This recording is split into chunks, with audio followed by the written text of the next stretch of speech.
Ooh, Halloween, it's spoopy episode. Welcome to the Spooptacular. Spooptacular talking about poop. We're spooking it up today because it's All Hallows Eve, everybody, in 5 days from now. I love Sagwin. Is that it? Sagwin? Sagwin? Yeah, isn't that a witch thing? Ooh. Ooh. And I think for Halloween, we picked the perfect book with the perfect guest. Yes, because what is scarier than 9/11? Written by a ghostwriter. Spooky ghost writing books about 9/11 before 9/11 happened. Do you think K.A. Applegate was on Epstein's flight logs? Oh. Yeah, but under an alias. She probably wrote down Bill Gates. Which, it's honestly a brilliant move. She wrote down J.K. Rowling. They can't tell you their names. They can't tell you where they live, but in the mid to late 90s, these 5 teenagers can turn into animals to fight an invading army of evil brain slugs. 5 dumb teens are the only thing standing in the way of complete annihilation. This is Animorphing Time with Nate and Tyler. Get your hand off my girlfriend, you yerk-brained bastard! This is for Daddy. Make it like half the bottle. Catherine Alice Applegate wouldn't want this. Doesn't want this. Blah, blah, blah, blah. And like they're like, no, stop shooting at children. Oh man, being 12 was weird. No. So welcome to Animorphing Time, the Halloween episode. This is just close to Halloween. We're not doing anything spooky. And joining us to talk about Animorphs, number 37. A kind of inspiring story, if you will.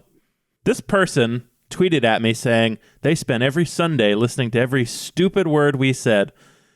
And now they're here sharing stupid words with us here. So we have cat parent extraordinaire, Tatsyl. Welcome to Animorphing Time. Thank you. I am glad to be here and glad to get stupid with it because this book is fucking nuts. It's fucking nuts. So I just want to say, if you out there listening ever have a dream of wanting to be on this podcast, Give up. You missed out because I got fucking lucky, yo. Someone decided to drop out and I was like, bitch. you don't stop asking us to come on. We've filled it up. Just shut the fuck up. Well, take this slop and enjoy it for what it is. So, Tatsyl, tell us, what is your history with Animorphs? Who are you? What's your history with Animorphs? What do you do? What makes you you? Even better, why? The why, a team of fucking psychs probably couldn't answer that one, but the rest of it I might be able to cover. I remember the first time I saw an Animorph book, I was in 3rd grade. I remember almost nothing about the rest of this hallway or anything, but I saw a bookmark with Jake's morph from fucking volume 1 into the little green anole. And I was like, hey, what's that? So you're a strong dewlap boy. Yeah. Ladies love cool dewlap. The bigger the dewlap, the better. Everyone loves the dewlap. And here's the thing. The dewlap loves you too. Just dewlap it. Just dewlap it. Did we make that one already? No. We probably did. Please, sorry, continue. Tell us more. How do you love these Animorphs? You love these crazy kids? I love the crazy kids. I started reading them after I saw that because he would not loan me his copy. I had to go get my damn own, so I did. And I kept reading until a little after the David books, and then we moved, so I was no longer within walking distance of a bookstore. So I started falling off, and 37 was the last physical copy I had. Ooh, so this was serendipitous, you ending up on this book. It's got a special place in my heart. So how long was the gap? How long from this book until when you finished it? Well, I think I read one of like the last 5 books physically, and then I didn't. And then I read 37 for the podcast, and then I finished the series for the first time ever. Do you think Nate's going to be excited to finish the series? I think Nate's going to love finishing the series, and I think Rachel gets the good ending. Agreed. I would say that if this is your ending for Rachel in 37, might have gotten the bad ending. I think that's probably, it's not a good ending for Rachel on 37 here. 37, the cheetah book. No, the weakness. The weakness. Jake's not around. Who will take his place? Beautiful tagline. As it turns out, Tatsyl. Tatsyl, congratulations. You're now the leader Yeah. of the podcast right now because we're gone. We're gone. This is your show. Oh, my poor smooth brain. Before we jump into this masterpiece, should we pour ourselves a spooky drink? Yeah, it's a spooky drink from a spooky ghostwriter to a spooky witch's brew pumpkin spice. Now, let me tell you the brand. The brand is called Pumpkin Spice. We like to get fancy here at Animorphing Time. Top shelf only. And even better, 10% alcohol by volume on this wine here. Fuck me. Fuck my stupid face. Let's go. Oh, no. Here comes heavy pours. Here we go. Oh, I'll get that. That's some good sound. Tatsyl, are you enjoying anything on your end? Good God, that's a heavy pour.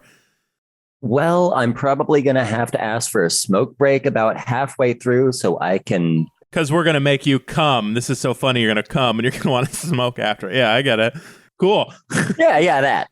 Ooh, I'm about to get college drunk. Is it good? Okay. It's pretty good. Here we go. That looks like Boone's Farm. It looks and tastes like Boone's Farm. It smells. Oh. Smells. Oh, God. It's like peppermint, cinnamon, spice. That's how it smells. Oh, my heavens. It's not bad, right? It's not bad.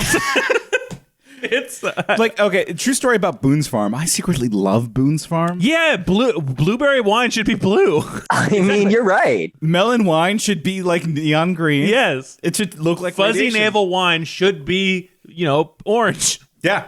Boone's Farm. Two Morphy Boy thumbs straight up. Yep. Pumpkin spice. Go find yourself to a Trader Joe's today and get yourself a big gallon. This episode brought to you by Trader Joe's. So, Animorphs number 37, The Weakness, the Cheetah book. Hot top cover. I love this cover. I love honestly, number 2 Rachel.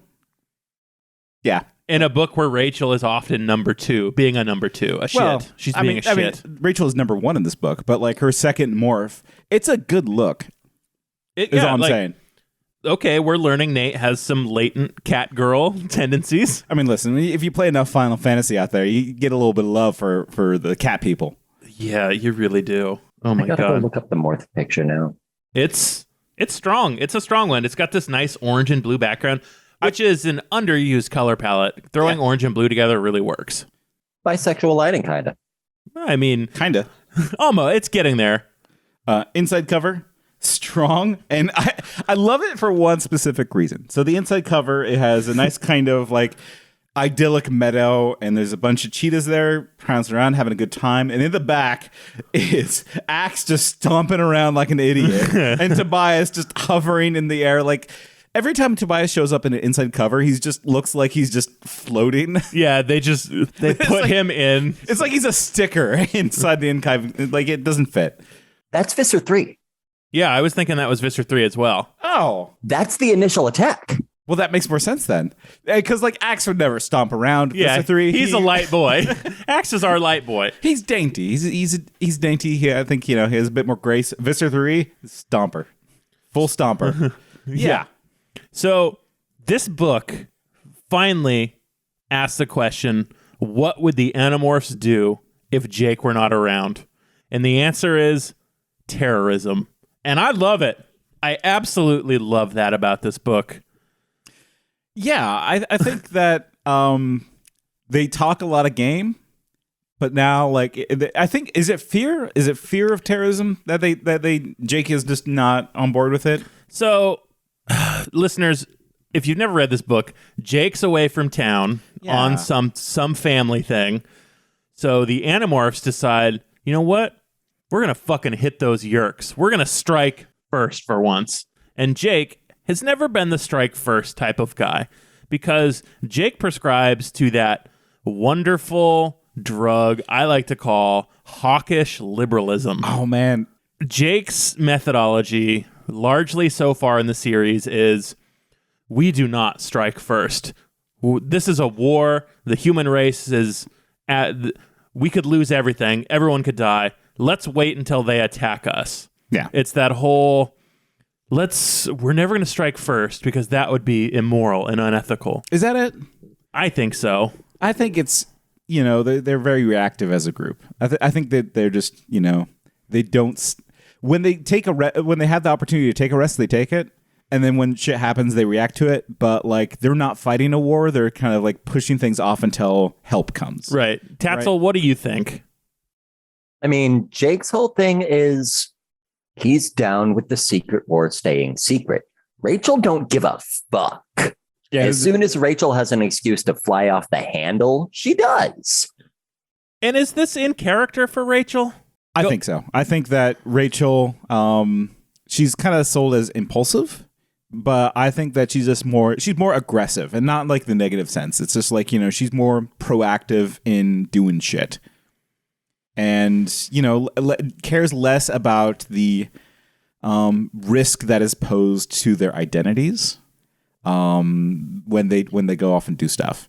But I think we should just get into it because, there's plenty of things to talk about. And Rachel's violent activities. Her violent delights. Yeah, her, let's say, her Michael Bayisms will really come out. Rachel's special, and she spends chapter 1 telling us exactly how special she is. That's what it's like in this book. A lot of Animorphs books start with, I can't tell you my name, I can't blah, blah, blah. Yeah. This one starts with, I'm a warrior king who loves Oedipus. That's where we start with Rachel. She's pissed off. She's special. And they realize they know where Visser 3 is hanging out, and they're going to get him. So they decide to go cheetah mode to rip his ass apart fast. Hello, I'm Marco. We should wait for Jake. Tatsyl, should we wait for Jake? No. But he's our leader. He tells us what to do. Jake's not around. We'll just wait for Jake. Jake would not have made the plan in the fucking first place. No, Jake would have been like, nah, it's too risky, guys. Well, I mean, Rachel and Marco would have made the plan, and Jake would have been like, we should vote for it, guys. Yeah. And then they would have fucking done it anyway. Like I told you, hawkish liberalism. Well, yeah, and Rachel doesn't become leader at this point. Isn't there like a vote that happens in the first chapter? The vote is later. What they do is they decide, we have one chance. Let's not miss this opportunity to kill Visser 3. Cassie says, I know exactly what we need to do. Let's turn into cheetahs, go real fast, rip them apart. Yeah. Thing that disappointed me. One, they just immediately get cheetahs, no problem. Yeah. No, stress. Where do we find a cheetah? It's the gardens. How do we catch a cheetah? How do we lure a cheetah towards us? It's one of those things where narratively there's some good meat on the table of how do teenagers catch cheetah? But they just ignore it. They're just we found one and it was rad, and then we're in cheetahs now. And I posited this theory to Nate and Tatsyl. I wanna propose it to you now. Tell me what you think of this. The earlier Visser 3 shows up in an Animorphs book, the worse the book is. How do you feel about that? You must not like this book much. Oh boy. This one is very near and dear to my heart because of all the horrendous things that it does to my girl. Does any of it need to happen? No. Was this a good plan? Yes. I agree that the Animorphs are never on the offensive, and in a secret war, you need to be on the offensive. And my biggest problems with this book are the way that the narrator talks down to Rachel, thereby talking down to the reader, which happens a lot in the early parts of this book. The initial plan of going after Visser 3 is a good one. Yes. Because it worked last time. Yeah, we know where he is. He's out here stomping in this field. We'll just turn into cheetahs and we'll get him. And that is their best plan. Yeah. It's just right. Why are we tiptoeing around murdering Visser 3? Right. The evil incarnate, emanating pure hate and virulence. Yeah, and they're close. Their biggest success, their closest biggest success was in the beginning with the Axe book, where Axe like took a bite out of Visser 3. He left the body. He did. Like he was out in like the river or something as a yerk. Like, and that was just them just like, hey, let's just jump Visser 3. Yeah. Keep on doing that. Just keep jumping him. You'll get him one time. So that's what they start to do. And they do that by turning into cheetahs. It's cheetah time. Cheetah, baby. So should we do it? I think we should do it. Should we do it? Tatsyl, do you want to start us off? It's time for Animal Facts! Animal Facts!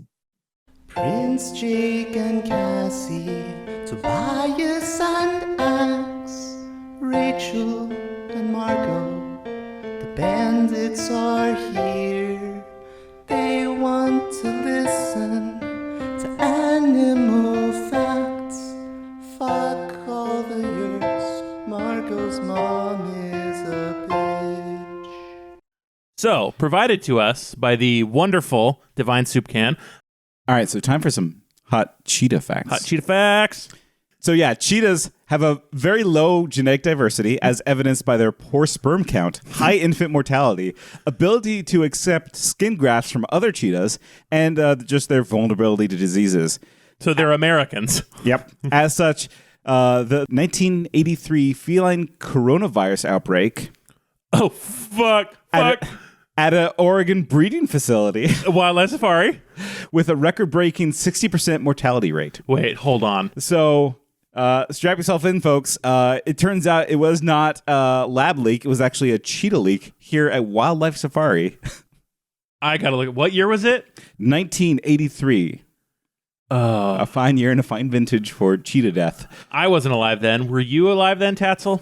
I was not. That's 5 years before me. Hell yeah. Anyone who's alive then? Old. Yeah. You know what? And Jesus, we did it. We Oregonians, we did it. And I gotta say, this was also before ivermectin was invented. So I don't know if that's true. Yeah, I mean, I'd just say like the cheetahs, they didn't get it, so that's why they died. Fuck. Just throwing that out there. I can't. Wow, cheetahs gave us corona. Who could have guessed? Well, we've had coronas in the past. Just not novel ones. Not handcrafted, bespoke coronas. Right, okay, fair enough. Keep going.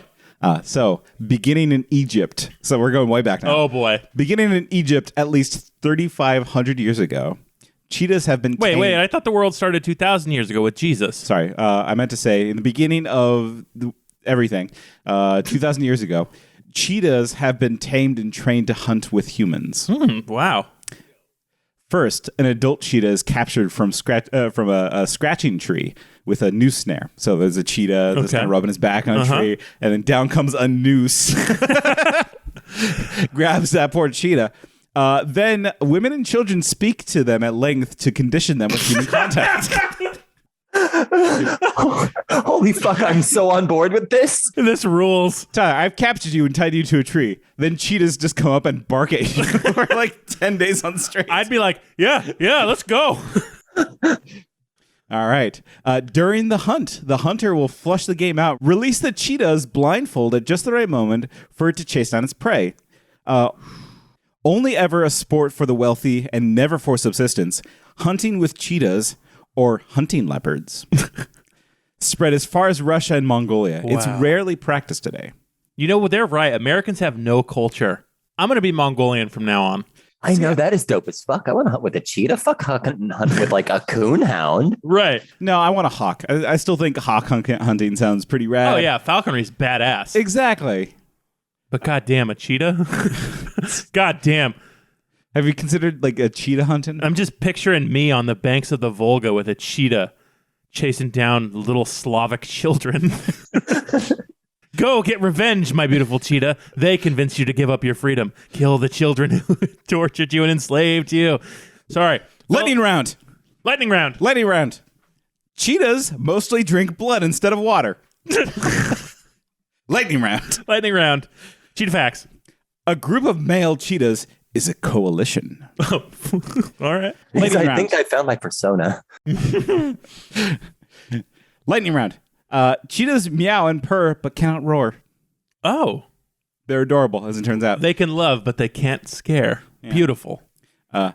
Lightning round. When cheetahs mate, they copulate 3 to 5 times a day. under a minute at a time for a few days. Whoa. Okay. Like humans, there is no end to the cheetah mating season.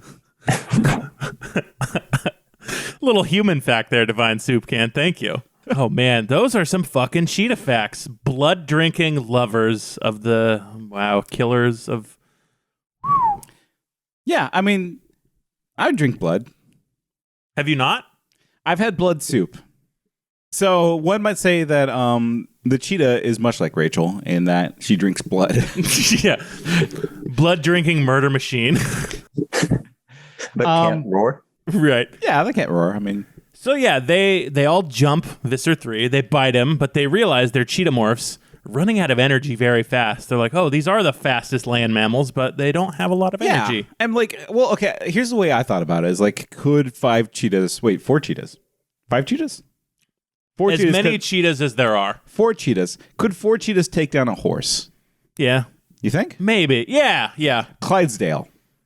Who's Clyde Dale? Is this another horse I'm supposed to know? Clydesdale is the biggest horse that you know. Okay. He's the Budweiser horse. A Palomino named Clydesdale. Yeah. Damn. I mean, like, the answer is kind of maybe in my brain. They should have just rolled on up as like polar bears and stuff. Was my thinking. So, but they get stopped by like a blur, a fast blue blur. streak speeds by. That's right. Inquisitor the Garrotron. Inquisitor the Garrotron.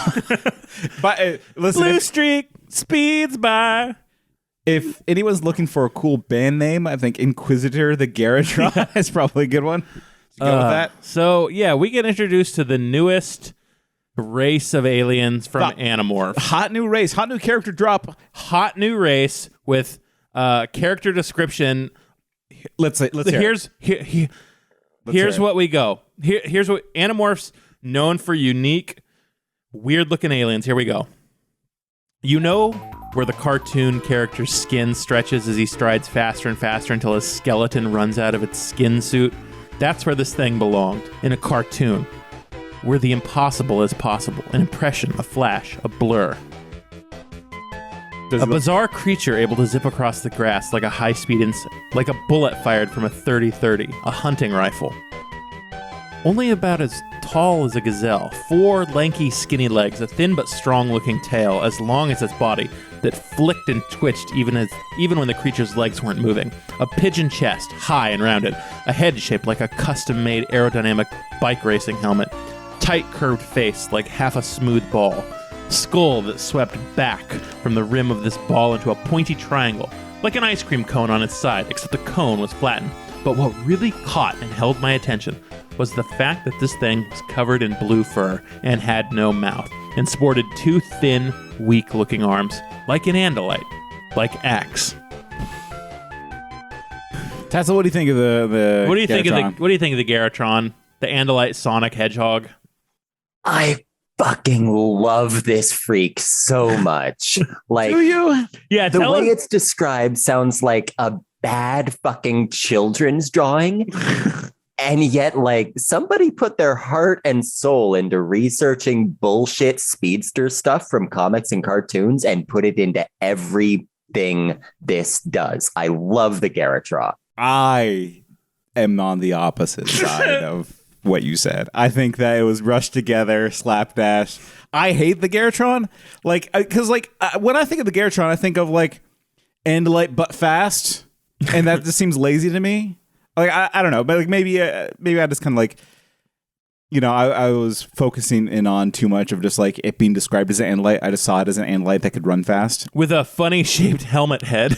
Yeah, like if I kind of love that detail. if the alien from Alien fucked Sonic the Hedgehog, then you get like the Garrotron. I don't know, like it's not weird. Like I guess this is kind of, it doesn't have skis for arms like the Venber.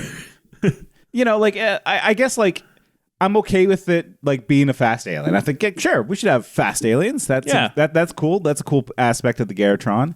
But having its description just be so damn close to what an Andalite is, just it confuses my brain. I think is like, you know, there's not enough distinction there between what an Andalite is and what a Garrotron is, aside from just speed. I'm going to settle this debate right now. Okay. I like the Garrotron. You like the Garrotron? I do. It's very. All right. It's so stupid. All right. I mean, it's so stupid. Like I started thinking about it, and it's like, oh, this is god awful. This is a god awful description. I hate this. And then the more I thought about it, just being a badly drawn, half remembered Andalite, I'm like, okay, this is good. So you're picturing like draw an Andalite from memory? Yes, exactly. Like in 5 years, I tell you to draw an Andalite. I mean, it's the Sanic of Andalite. It's so Sanic.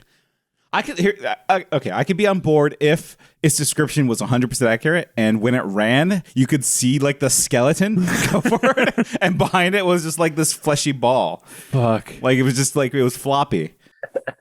Oh, Jesus. The Garrett. I don't. Controversial character, the Garrotron. Yeah. However, I think the name, the Inspector, is a cool name. Like if it was just called the Inspector, then I'd be like, oh yeah, ooh yeah, Inspector.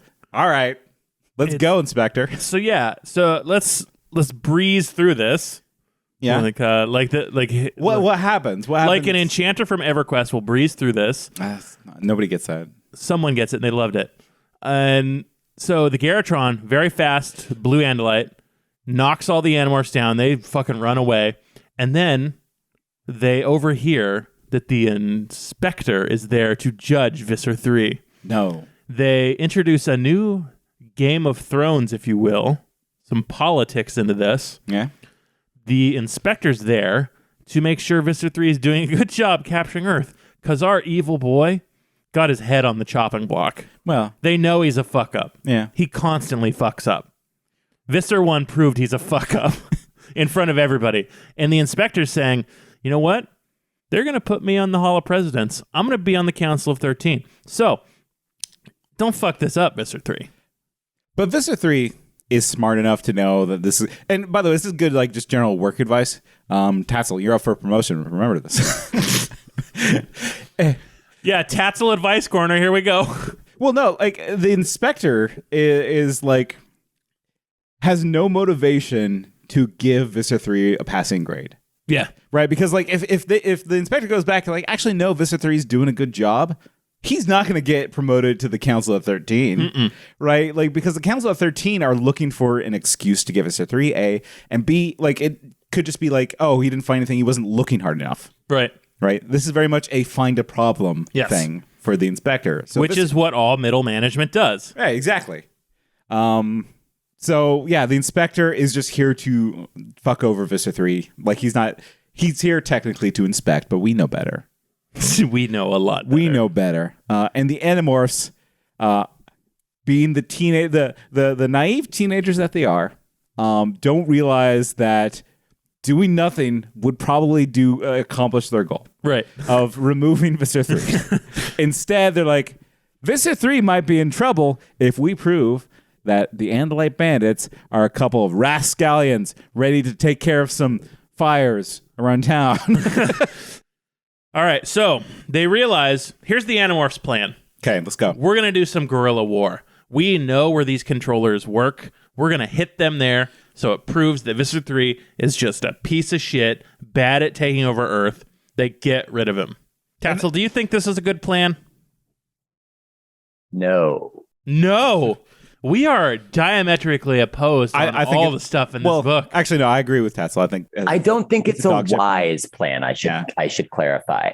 I think it's an effective plan, and they should be doing it more. I think that it's wrong on both fronts. It is neither effective nor wise. I think that That's probably why you make more money than me. well, no, it's you know what it is that think about Visser. Uh-huh. Right? What was the goal of Visser?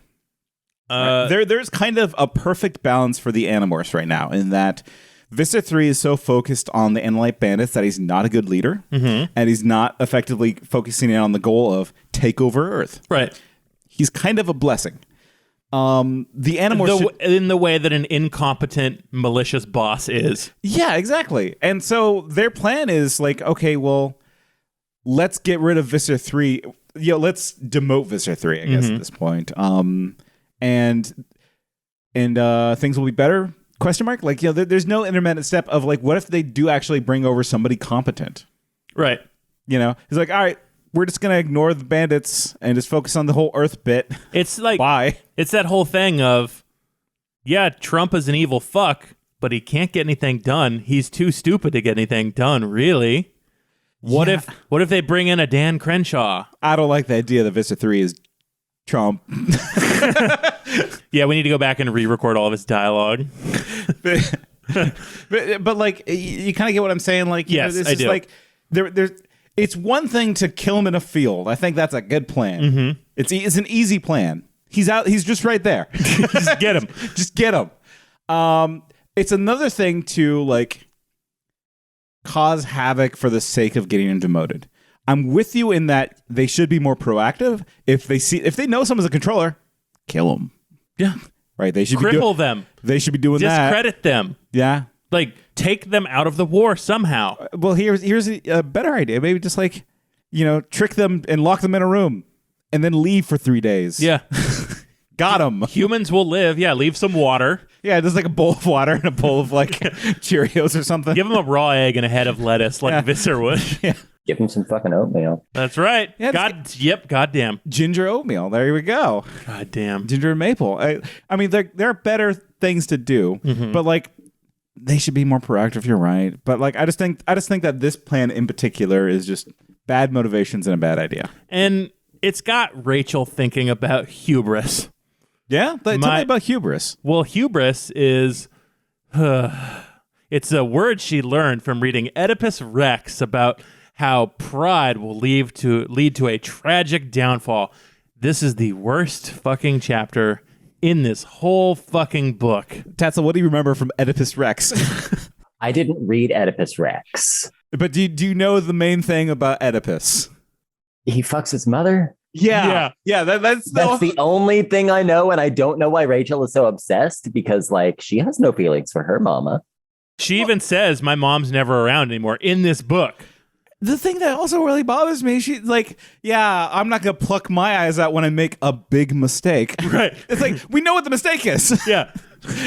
Like, why are you making this why are you doing this? It's this chapter enraged me because it's Rachel talking about like, there's this idea of hubris where the warrior king becomes so prideful that they make a life-ending mistake. Well, that can't happen to me. Why is she worried about hubris? Because she's a warrior king. Because she has to replace Jake. Right. Yes. And this is the only time she's ever really had to consider like the consequences of what she's about to do. Because the rest of the time she can just be the weapon and go off half-cocked. Sorry, I have a lot of thoughts on Rachel in this book. Let's start getting into them. I want to pick this poor girl apart. First off, I've got to go back to 30. No. Things Hillary Clinton says right before dinner. I derailed that. I'm so sorry. No, it's Halloween is in the month of spirit cooking. Oh. Please, Tatsyl, continue. So in 32, we had that ape shit nightmare with not a good and bad Rachel, but a mean and nice one. Yes. They were both like idiotic, impulsive fools still. Both of them were always like wanting to act because, as we see in this chapter, when Rachel stops and thinks, it's not fucking good. She's not that great at it. And she just hides all of her insecurity and fear and shit behind being this gung-ho warrior because she never has to think about that. So do you think that the demanding of leadership is a defense mechanism for that kind of problem in her personality that she can't actually plan ahead? I think nobody except Jake can control her, and she's left without a leash. Like Jet Li and Bob Hoskins in Unleashed. Yeah. I couldn't think of anything else. Yeah. Every time I hear the word leash, I think of that movie. Well, I mean, like, okay. Did the Animorphs, like, is anyone strong enough to really say no to Rachel? Yeah, only one person is. It's Tobias, and he never does. Yeah, he's a fucking pussy this entire book. The whole time. If Tobias said, Rachel, you're not the leader, would Rachel be like, okay? Yes. Okay. Because she was always, in this book especially, she's like, I have this uncontrollable love for Tobias, and he's not answering me. Why isn't he saying anything? Because he internally is like, no, this is a bad idea. Yeah. Like, Tobias's self-esteem is so low that he thinks if he criticizes Rachel at all, that Rachel will do what people have always done to Tobias and cast him aside. So Tobias never questions Rachel in this. It becomes pretty overt that he's just ignoring the bad things she does, and she even starts to notice it, so she ups her bad behavior. Classic Sigma male behavior. Yeah. Yeah. You want your bitch to act up, you ignore him. I don't feel good about saying that. No, it's all bad. But like, you're right. If it was Marco or anybody else, Tobias would say something. But since it is Rachel, and he has confidence issues, especially around Rachel. Yeah, and some toxic codependence, which we've gone into. Tobias could have stopped this whole thing. Yeah. So this is Tobias's fault. You started into something when she was talking about Tobias. Like, my entire first page of notes is like looking at how she's thinking in this chapter. 3 times in the book, she talks about things being inevitable. I don't think she believes she has any fucking control over herself. That's, I think, a strong point. I buy that. And that's why, like, her later chapters of, like, looking at herself in the mirror and saying, you got this, you're a fucking king. You're king. Well, she even says in the Warrior King chapter, she says, who would get anything in this world done if not for the Warrior Kings? No one. That's who. That's me. Well, what I'm saying is, like, she's lying to herself, and she's lying to herself as hard as possible. Because she wants it to work. Yeah, which the same, Yeah, hey, we all do it. But, like, Tatsyl, what's the biggest lie you told yourself? I'll go first. It's that I was ever going to be happy again. Well, Tad, that's when you go into the mirror and you say, I'm going to be happy. I'm going to be happy. I'm going to be happy. I'm a warrior king. I'm a happy warrior king. Yeah, and then you just smile, and it works. And then you're happy. And then you go out and kill an old guy. Well, Todd's a nurse, so it's given that. Yeah, I've killed lots of old guys. No, that's not true. Absolutely not true. Nursing board, if you heard that, not true. No bit. That's not. I've never killed anyone. No bit. No bits. No. Hey. So, the most prolific American serial killer was a nurse. I could probably do better than him, right? Zodiac? Dropsy? The clown? What? He was poisoning like IV bags, and he knew exactly what he was putting in there. So he'd be like, I know how to save this person. And he'd come in like, wow, what a lifesaver. But he was just putting insulin in like IV bags and killing people. He killed a lot of people. He went from hospital to psych hospital to psych hospital, just over 100. And I can beat him. I can do better. All right, so we're playing the movie The Frighteners. Yeah, basically. No. So their plan. Yeah, okay. Let's get back to the book. Let's go to Animorphs. I'm not going to kill anyone. Never will kill anyone. I only do emotional violence. You can ask anyone who's ever wanted to date me. So Rachel's the leader now. They all kind of agree to it. Marco is a nay. Well, they realize a vote will not... they realize voting doesn't work, which when voting doesn't work, you turn to terrorism. Agreed. Yeah, well, and also we acknowledge that Marco said no, but yeah. Marco does the math. Axe says, I'm not going to vote.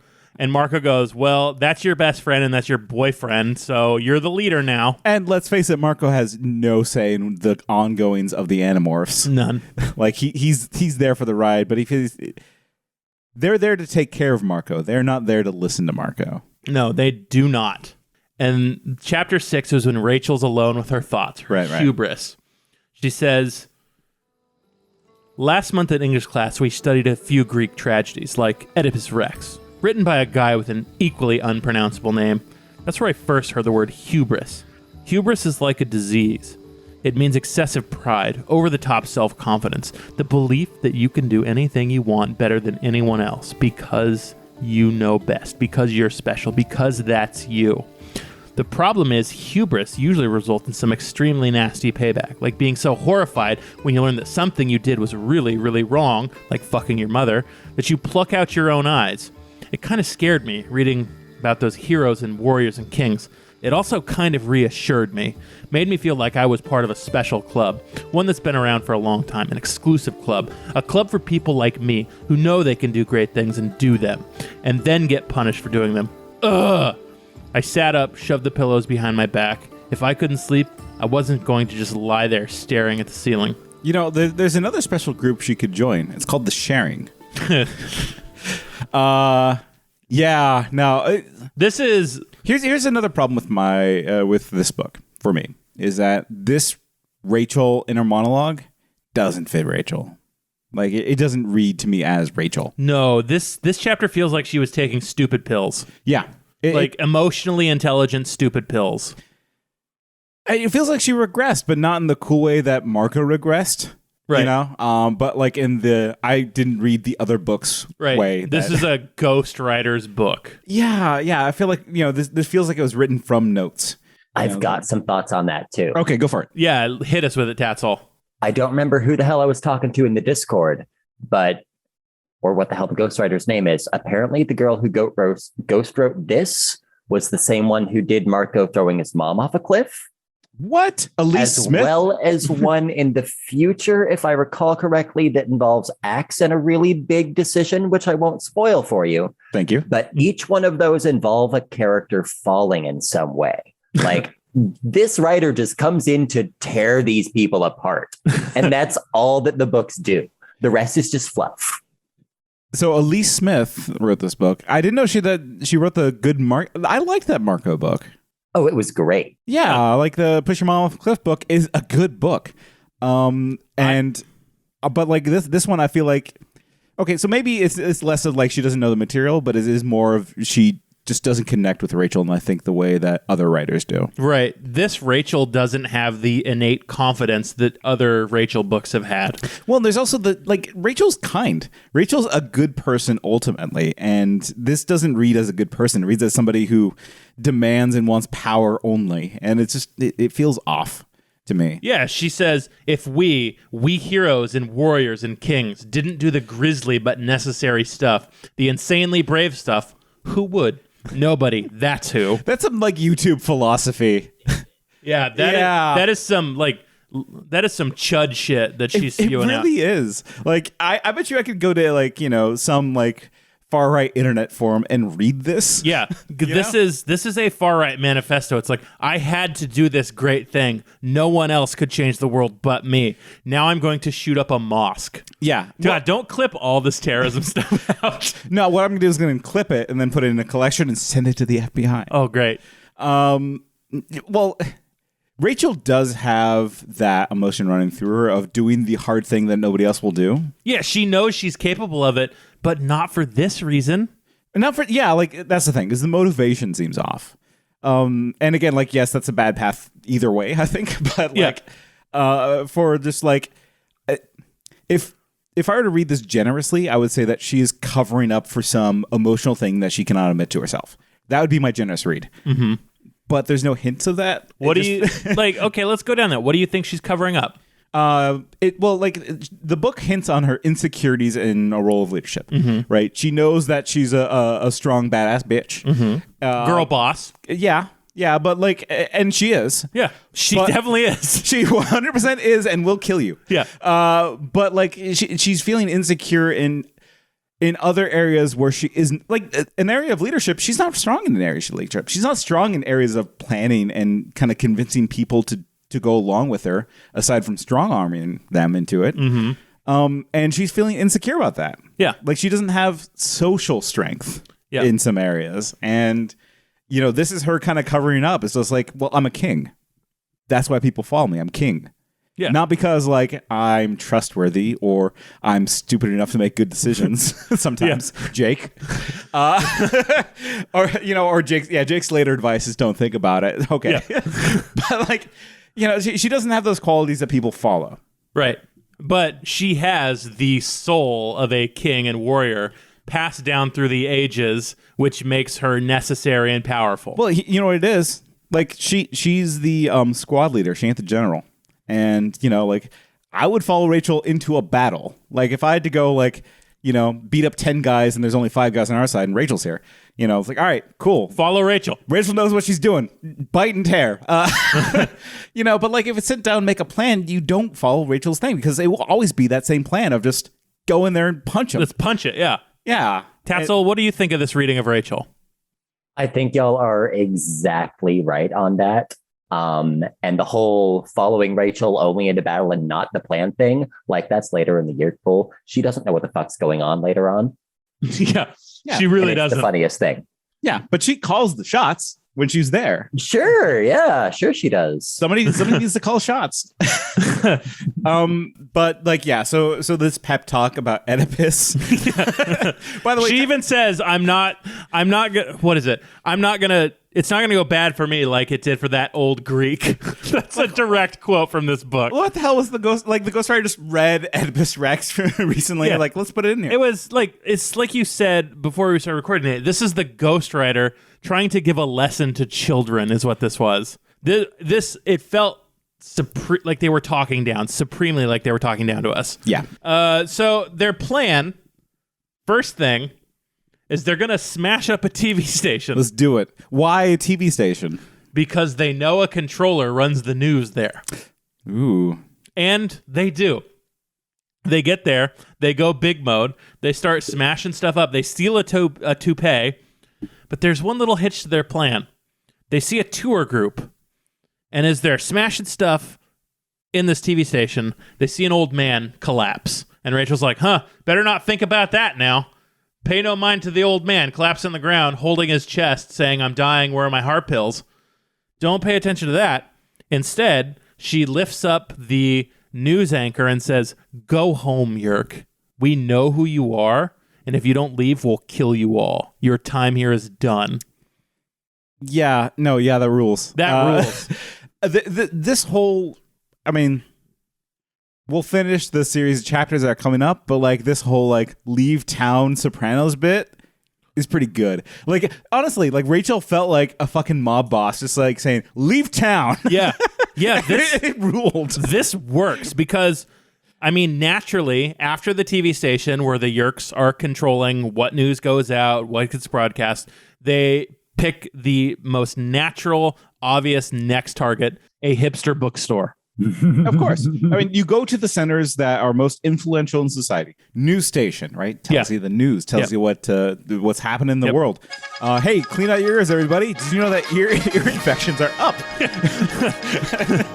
Make sure to get all that hair out of your ears. Get to plucking, folks. Yeah, so like they should have done that earlier. Mm-hmm. Like if there's a news station spreading out like Yerk information, just go in as rhinos, smash it up, and leave. So next they go to the hipster bookstore. Exactly, because bookstores, common gathering place for all influential people. Yeah. We find out there that Axe likes Teletubbies.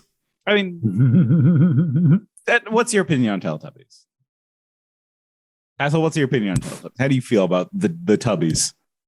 So my little sisters grew up on the Tubbies, and like, I thought they were hilarious, haunting creatures.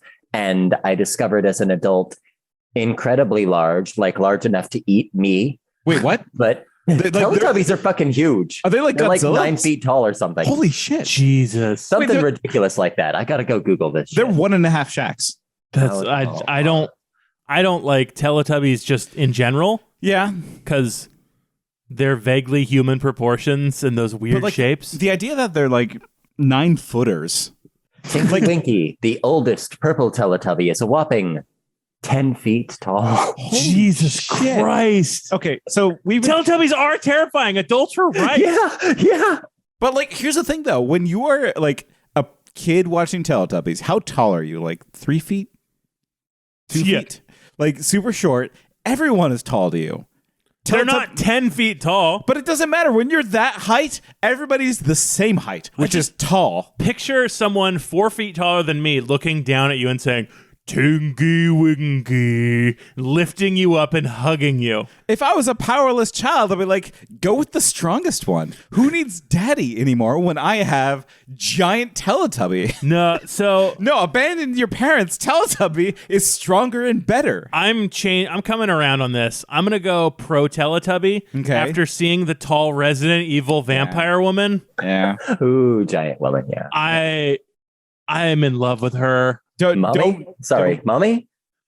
Tyler, don't be sexually aroused by a Teletubby just because they're tall. Well, you unzip the suit. It might be Lady Dimitrescu under there. Those are children. Teletubbies are children? They're just very tall children. Well, I don't like where this has gone. Well, I'm going to go back to looking at pictures of the tall vampire woman. Good idea. Oh, let's move on.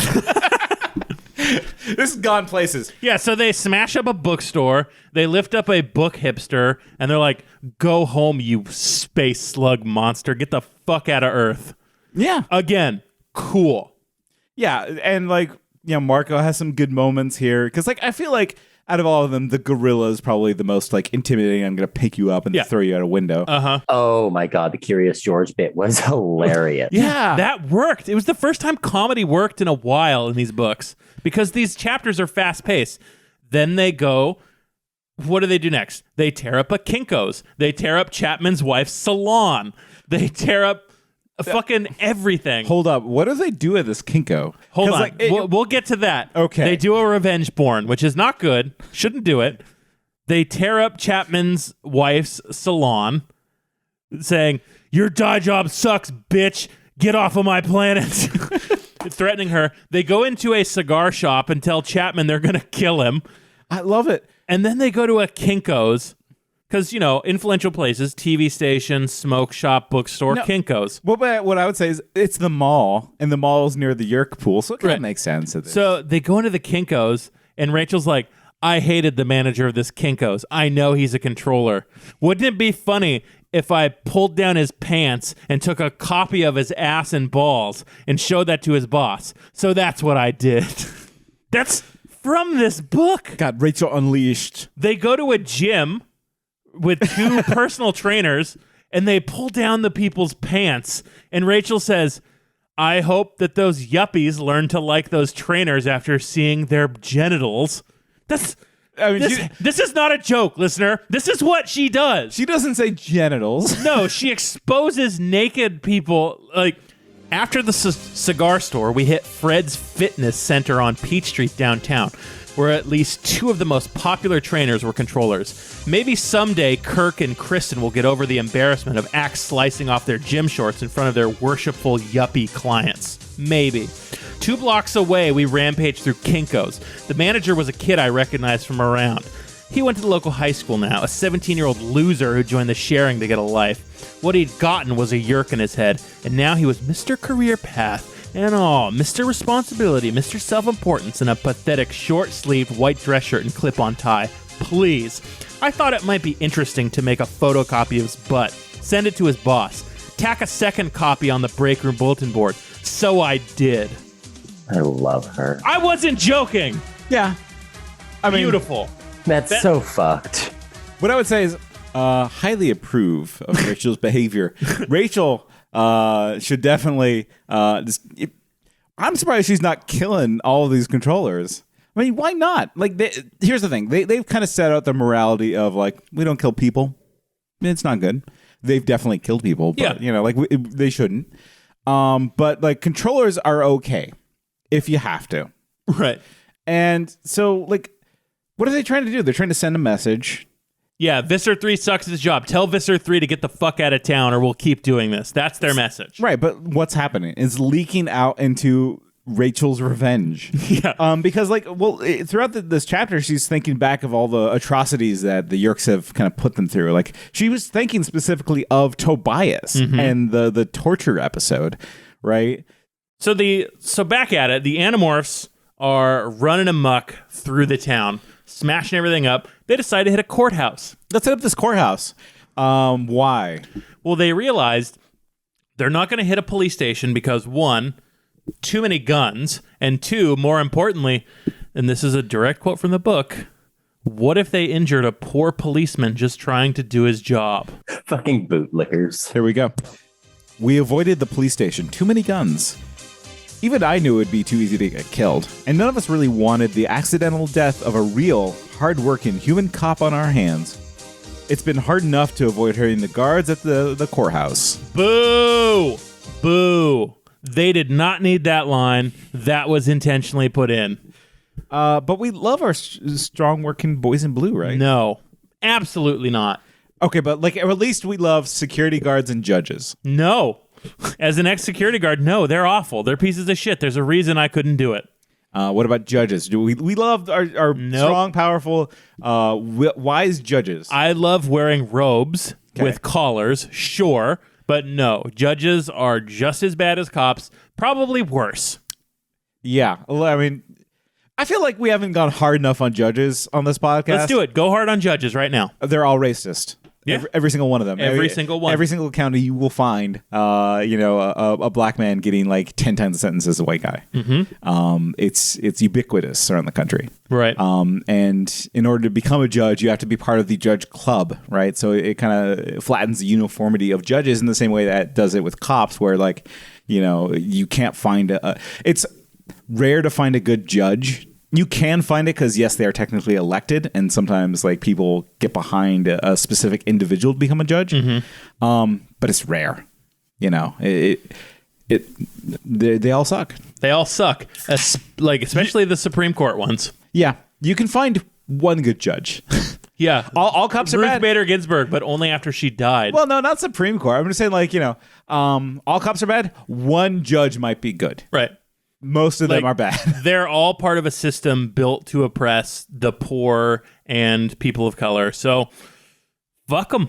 Fuck every one of them. Yeah. It's like my whole AOC rant. Like, engaging in that system automatically makes you complicit and part of the fucked up power dynamic. It's, like there's no changing a system from inside. Sorry. Doesn't happen. Hasn't happened. Won't happen. So do terrorism. So I think the real answer is to cut a judge's desk in half, which is what the Animorphs do. Good job. That was socialism. They gave the desk to the fucking workers. That's true. And Rachel does even say, like, we split this desk for every injustice this judge has ever done. That's good. Yeah, it's good. And then she lifts up the judge and she's like, get the fuck out of my planet. Yeah. The one thing that I don't like about this whole thing is that they go back and saying, hey, Marco, don't take anything. Whatever you do, don't steal. Yeah, we're warriors. We're not thieves. I'm like, no. I didn't want to do a January 6th.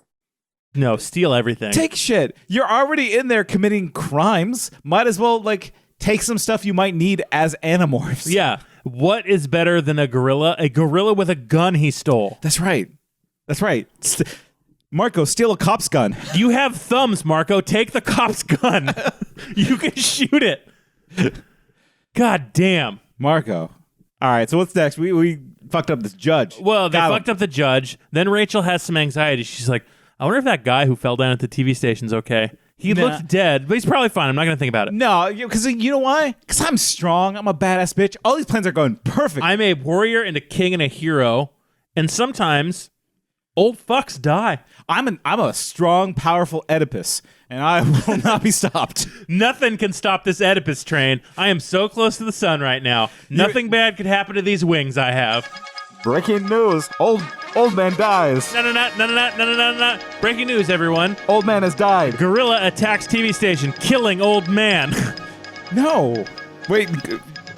That was us? We killed the old man. We killed the old man.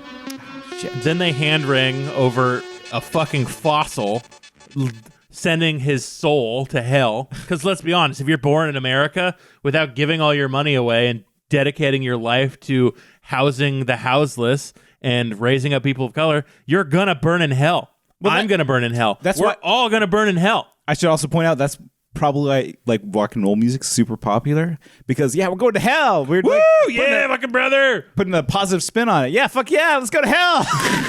Yeah, fucking Danzig, we're going to fucking hell. Jesus. Yeah. So, anyways, they sent that old man to hell, and it tears them up. The gang Well, here's the thing. It's not just Rachel that is torn up by it. Everybody is kind of feeling real bad about sending Grandpa to hell. And by the way, Tyler, you would feel bad sending Grandpa to hell. I mean, yes, okay. We'll get to the sending Grandpa to hell part. But right now, they're coasting high on good times. Surely the good feeling of fucking up every Yerkes day will never end. So they decide to go to the community center to fuck it up. That's where they kept Tobias and tortured him. I say we tear it up. Everyone kind of is like, I guess. Marco's like, okay, I'll go scout ahead this time. Maybe we can avoid Grandpa death. I'll just go in as a bug. Here we go. I'm going to go in as a bug. And then Rachel says, well, what about polar bears? No, Rachel says, shut the fuck up, Marco.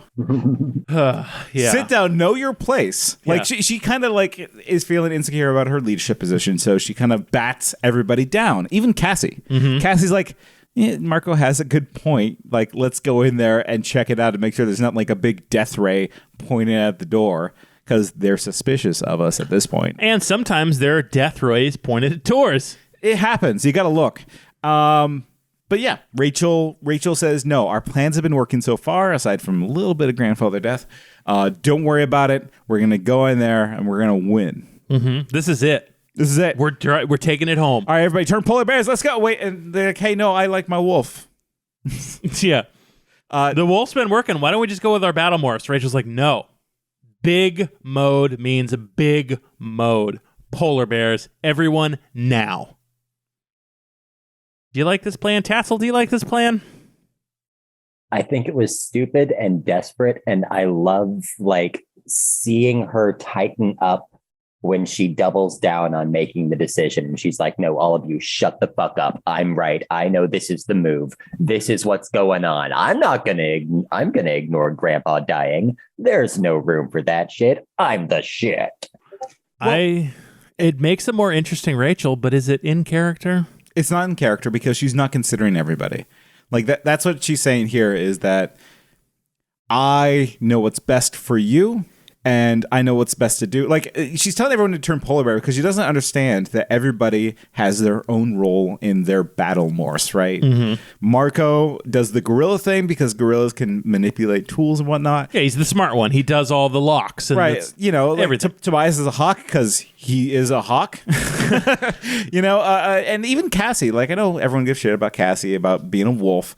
I try to defend Cassie about the whole wolf thing because it's what she understands best. Mm-hmm. She's not comfortable as a polar bear. She's not she likes a certain grace and speed to her attacks. Yeah, the only time she's good as a polar bear is if someone calls her the N-word, as we've established in Megamorphs. Well, she knows when to pull that polar bear out of her back pocket is what I'm saying. Okay. And like, you know, and she knows if she's going into an uncertain situation, she wants to default to wolf. Mm-hmm. But Rachel saying, no, it's best if you're polar bear, saying, no, I know better than you how you work.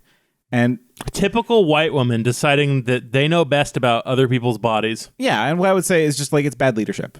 Like very bad leadership. If you've ever worked under a bad boss, and you know that something, this is the way you do things, right? Mm-hmm. You know, whatever job you have, if you work there long enough, you generally know kind of what's best, and you've always had that boss to come in and say like, no, do this wrong, do this my way, and it always lands on its ass because you know everybody is smart. Everybody involved knows that everything's going to go bad, but you go through the motions anyway. Well, because they're your boss. And it's just you have to listen.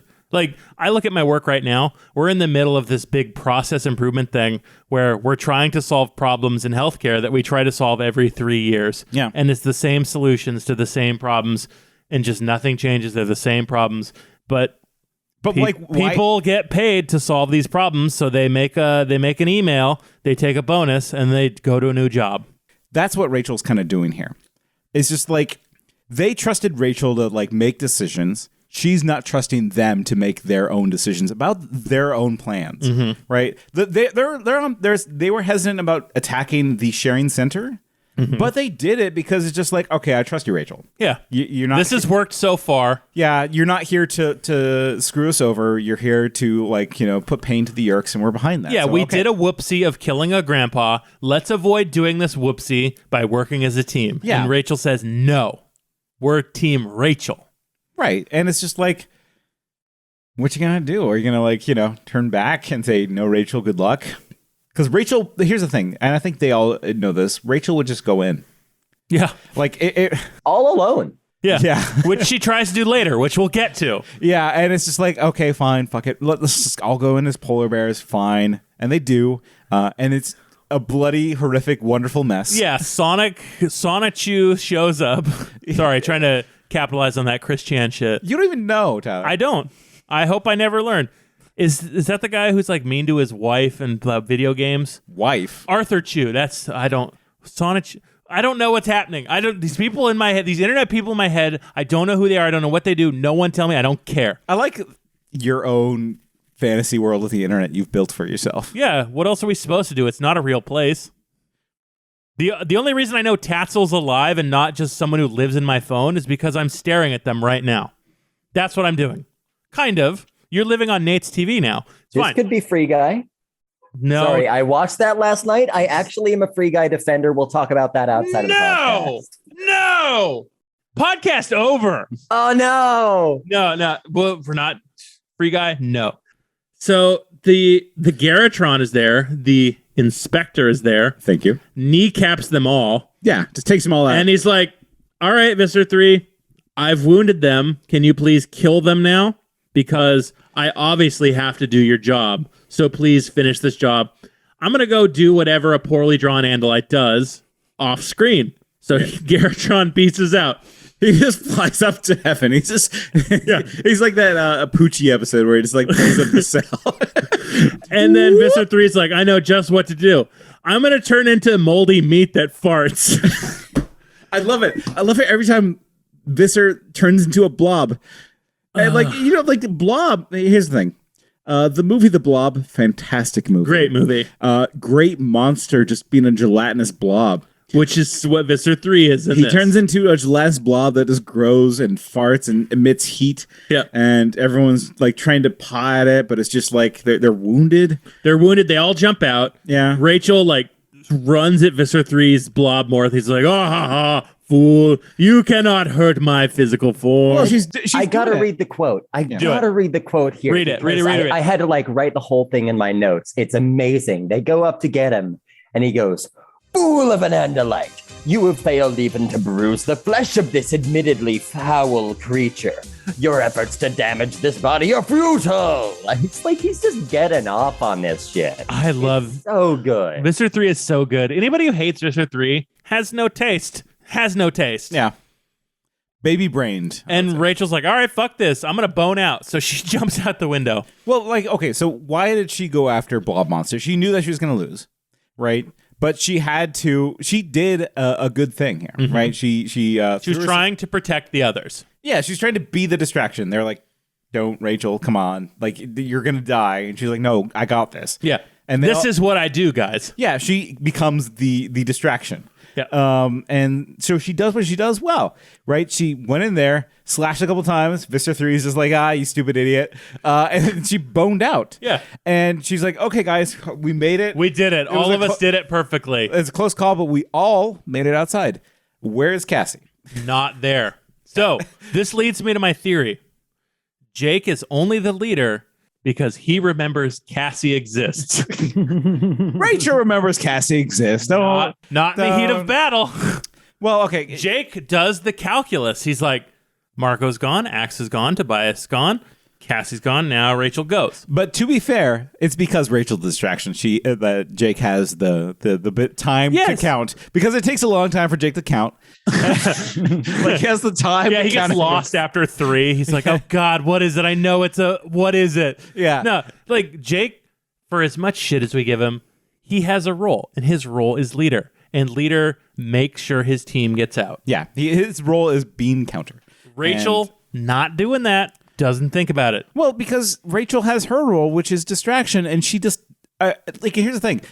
It's totally understandable why she didn't notice that Cassie was gone. It's not usually her job. She knows her job is attack, run away. So, okay, here's the real question. Should she have delegated that to like Tobias or somebody? Like, hey, Tobias, distract Visser 3. I'm going to count everybody and make sure they got out okay. Well, it was poor leadership on Rachel's end. Just I mean, don't know. full stop. I don't know. I think that this is kind of her role, and this is kind of like a good thing she did. Yes, like morally and ethically, yes. Trying to save her friends, great thing to do. But in doing that, she neglected the leadership of role of make sure your team gets out. Disagree. I think that this is, her making sure that her team gets out in the way that she knows, which is like, be the center of attention while everybody bones out. Well, yes, like that's the way that she gets everybody out alive. Yes, and usually it didn't work this time. No, because there was no one making sure people got out. Yeah, I mean, if anything though, I would put the blame on everybody else. Like, no, really, because if it's your own personal, you have to get out of there. It's a moral failing if you don't get away. But they had the opportunity to check and they didn't. But they do the thing which is blame Rachel afterwards. They get to the Animorphs HQ in Cassie's barn, ironically enough. I'm with them. It was Rachel. Tatsyl, you got to break this tie. How do you feel? It was stupid, but it wasn't Rachel's fault because she didn't know any better. Jake was gone. Ignorance is not a defense. Jake Come on. is gone. He's the one who usually does the count. All she knows is her berserker hold the line shit. She doesn't know to even delegate counting Cassie or anybody else to someone else. Which is why she's bad. It was a bad choice on her part, and they should have done some damage control around it. But she did take the lead. It's on her. It was wrong of them to go in. Yeah, like for that, sure. Yeah, like for that, sure. Unambiguously, that was the wrong choice. Like, I know this is your stronghold. We can crush it. Yeah, stupid. Bad move. But like getting out of the jam, I can't see any other way out of it. Like she maybe could have yelled like, "Hey, Tobias, make sure everybody gets out okay," or something like that. But around on her way out and like seen Cassie and thrown over her shoulder, all big action hero could style. She have though? Because like she was the center of attention of Blob Fart Monster. I don't think that there's really much wiggle room there to kind of count. She had to bone out. Either way, in this milquetoast awful book. Yeah, like I don't know why we're defending. Like, it's not worth it. Like, we get that, which is a truly interesting, discussable thing, followed up with probably the biggest lapse of understanding Rachel as a character I think we've had so far in these books. Yeah. So, Tatsyl, what's Rachel doing after this event? Fucking crying. Feeling sorry for herself. After all this big hero bullshit, she gets a personal loss instead of some civilian, and it just tears her apart. Which is not Rachel. Rachel doesn't cry. Here's the thing. Rachel should cry.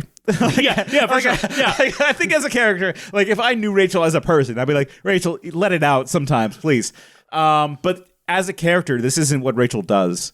Rachel does not cry, and she doesn't cry under pressure. And no, she doesn't cry when people criticize her, which she just cracks. And it's a fundamental misrepresentation of the Rachel character by this ghostwriter. Well, here's the thing. The plot needed it.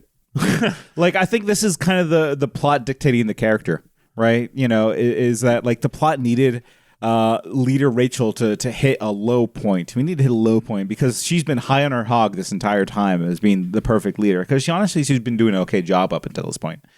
But like, what's her lowest point? I guess we just make her cry and get yelled at by everybody. Instead of a more interesting and better choice of doubling down on like, all right, now we go save Cassie. I fucked up, but let's go. No, like what she should have done is punched a wall and hurt herself. That's a Rachel thing. Yeah. Right? Because that's a Rachel reaction to failure is just like more violence. Yeah, fuck you, wall. And it shows a misunderstanding of the Rachel character. Like it's just not who she is. And Tatsyl, you said this ghostwriter wrote the Marco book, right? That's 80% sure I'm right on that. Fact check me later. I won't read it. We'll definitely fact check you. Yeah, we're not. So Nate made a great point in that this ghostwriter understands Marco better than they understand Rachel, because Rachel, acting completely out of character, storms off crying. Yeah. Marco comes and says, look, I know what we need to do. I see the line, and convinces Rachel to get back into it. Marco gives pep talks I think almost more effectively than Cassie. Yeah. Especially when Rachel's involved, because he can slap the shit out of her in the way that she needs it. Yeah, it's you know what it is. It's like, it's the same way you trust an accountant. Go on. Okay, because so let's say I don't have an accountant. Sorry, I'm working class. I don't have an accountant either. But I live paycheck to paycheck. What does this accountant say? Person who understands money. I don't have an accountant, but what I mean though is that you trust a person, an analytical person, to give you a truthful answer to something. If you know an absolute robotic analytical person, and they say no, you're doing fine. You're like, oh shit. Because you know that they wouldn't lie to you or sugarcoat shit, which is what Marco is. Marco won't sugarcoat shit if he thinks things are going poorly. Right. He'll tell you. And so when Marco follows Rachel after everybody's a total asshole to her. Yeah, they just shit on her nonstop. Completely, which also is a betrayal of their characters as well. Even Axe manages to put in a barb. Yeah. Anyways, so yeah, she runs out of the barn crying. Marco follows her and says, listen, you do suck as a leader, but I also know that this is a situation Rachel is best at getting us out of, which is we don't got a plan. Yeah, we need to go in big, strong, down to get the friction on. Yeah, and that's a Marco pep talk, which is just like, I know the truth. Here's the truth.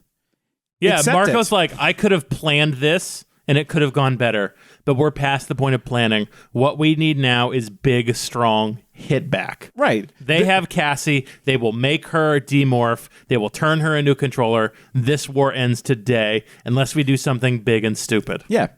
It's Marco's I can't outthink a bullet. Right.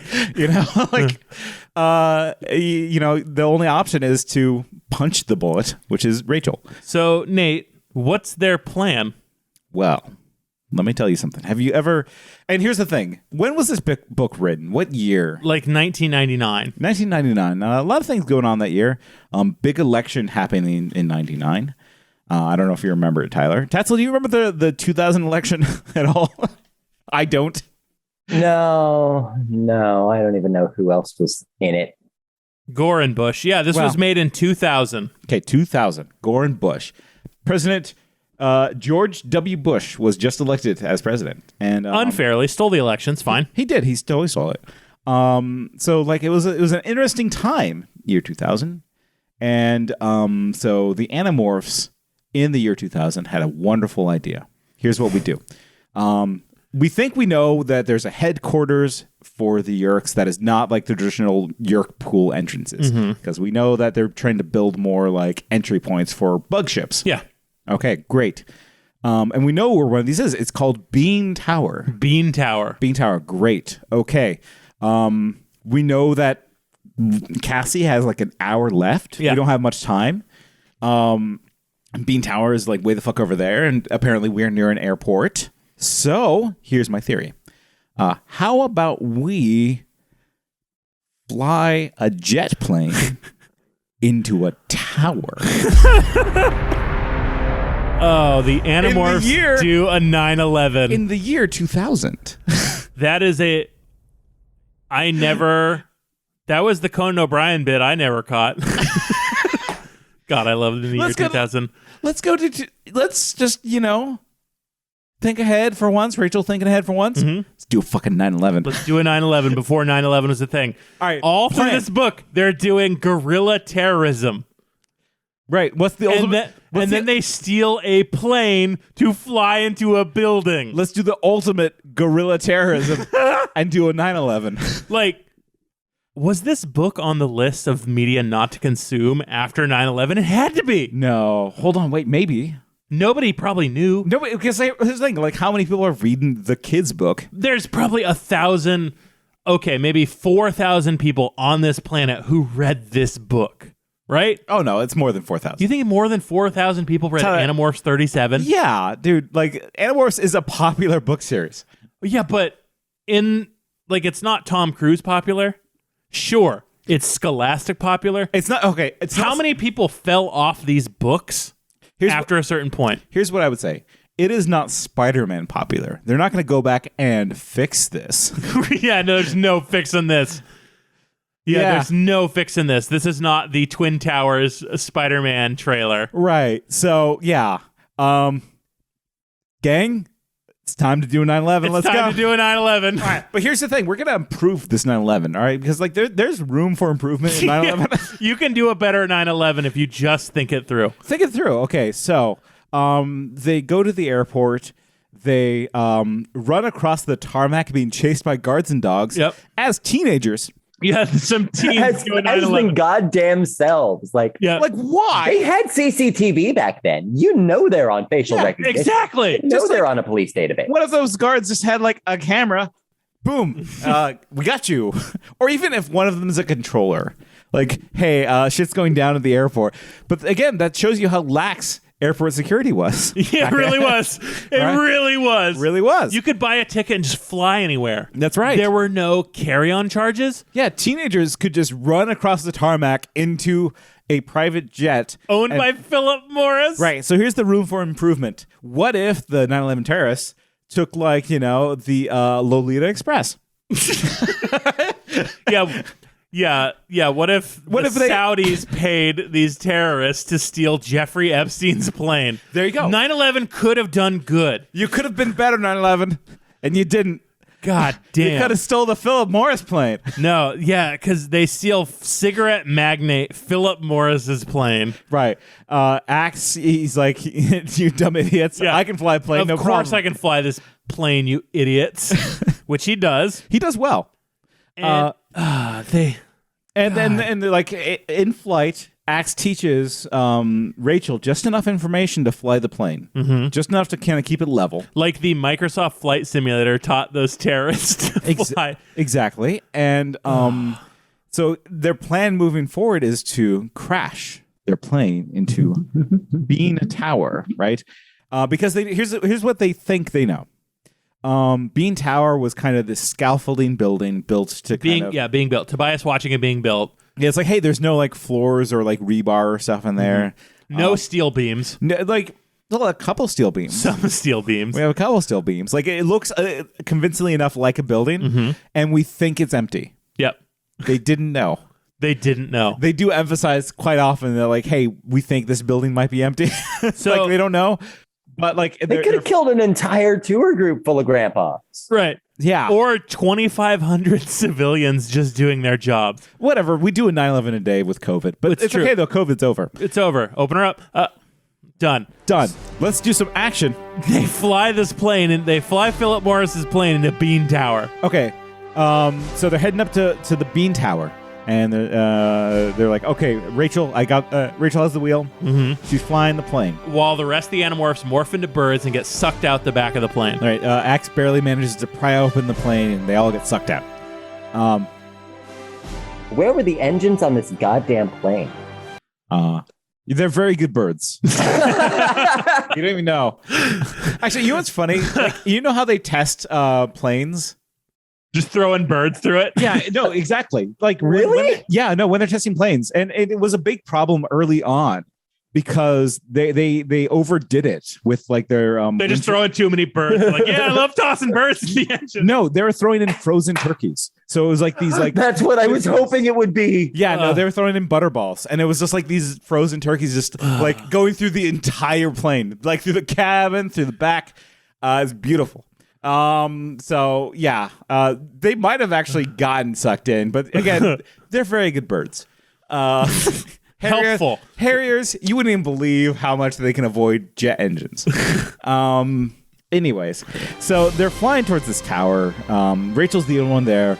She kind of like puts like I guess like a stick in between the gas. I don't know how planes work. There's a gas pedal. Yeah. Okay. Yeah. So she sticks a stick in the gas pedal and she runs to the back of the door and she jumps out just in time as the plane is exploding. Again, as a teenage girl, she's not a bird.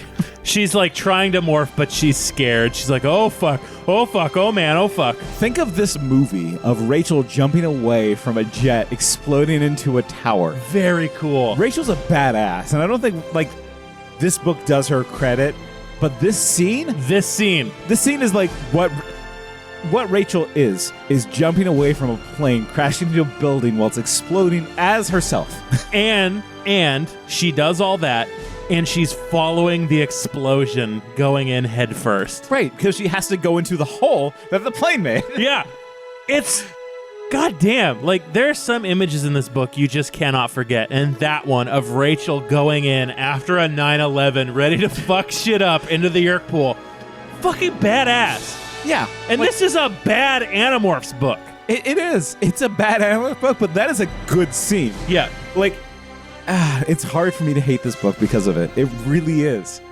The follow-up is, I have a hard time turning into a bird, but I do, and I don't die. Yeah. I mean, that's it. Like, that's, yeah. The image of her jumping out is way more important. It encapsulates who Rachel is so perfectly, so beautifully, running headfirst into the explosion, not sure if she's going to do it, but fucking doing it. And here's the thing, and I think a lot of people get hung up on this. That's not a leader move. No. As it turns out, leadership sucks. Yeah. Nobody should want to have it. Yeah. And people that do want to have it should be immediately, like, suspicion should be cast upon them. Yes, for sure. No, because, like, you know, like, nobody would want that because the cool shit happens from the Rachels of the world. Like, you get to do cool shit jumping out of the plane, not like, you know, writing down the coordination plan for who jumps out when, right? Because that's Jake's role. Jake's role is like, okay, now you go. I'll technically go out last because I'm the leader or whatever. But, like, no, fucking Rachel, she just, you know, she bounces and looks cool. And in the words of Paul Giamatti, the leader who leads from the rear takes it in the rear. That's right. I love shoot 'em up. And Rachel, she's a shoot 'em up. So she is a shoot 'em up. She's a shoot 'em up. She could kill someone with a carrot for sure. Oh, it's so good. So here's the thing about shoot 'em up, just real quick. Let's go. The villains. Do you remember who the villains in shoot 'em up are? Paul Giamatti. But the real villains. Who hired Paul Giamatti? No, I don't. A gun manufacturing company. Okay. The villain is a company that is making and selling guns. It's surprisingly anti-gun for a movie called Shoot 'em Up. Well, here's the thing. It's anti-gun, but it acknowledges that guns are cool. Yeah, that's it exactly. It's hard, right? Because, like, yeah, guns are cool. Guns are cool. Guns are cool. But also, says the American. Every, like, English listener's like, what the fuck are these folks talking about? listen, we know about your knife crime. I need to clean this chimney. Listen, I'm out up to here with your knife crime. Yeah, do real crimes with guns, you pussies. Anyways, the particle shoot 'em up. Yeah, was the cool. plane crashes into the Yerk pool, incinerating Yerks. Even Rachel's like, I wonder how many Yerks I just fucking killed. Probably a bunch.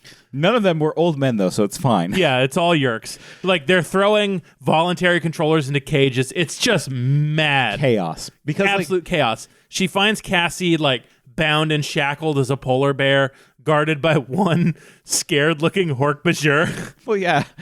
And she does the move that she learned from her true love. She takes that Hork-Bajir's eyes. Oh, yeah. Just rips the eyes right out. And, like, here's the thing. Rachel is America 100%.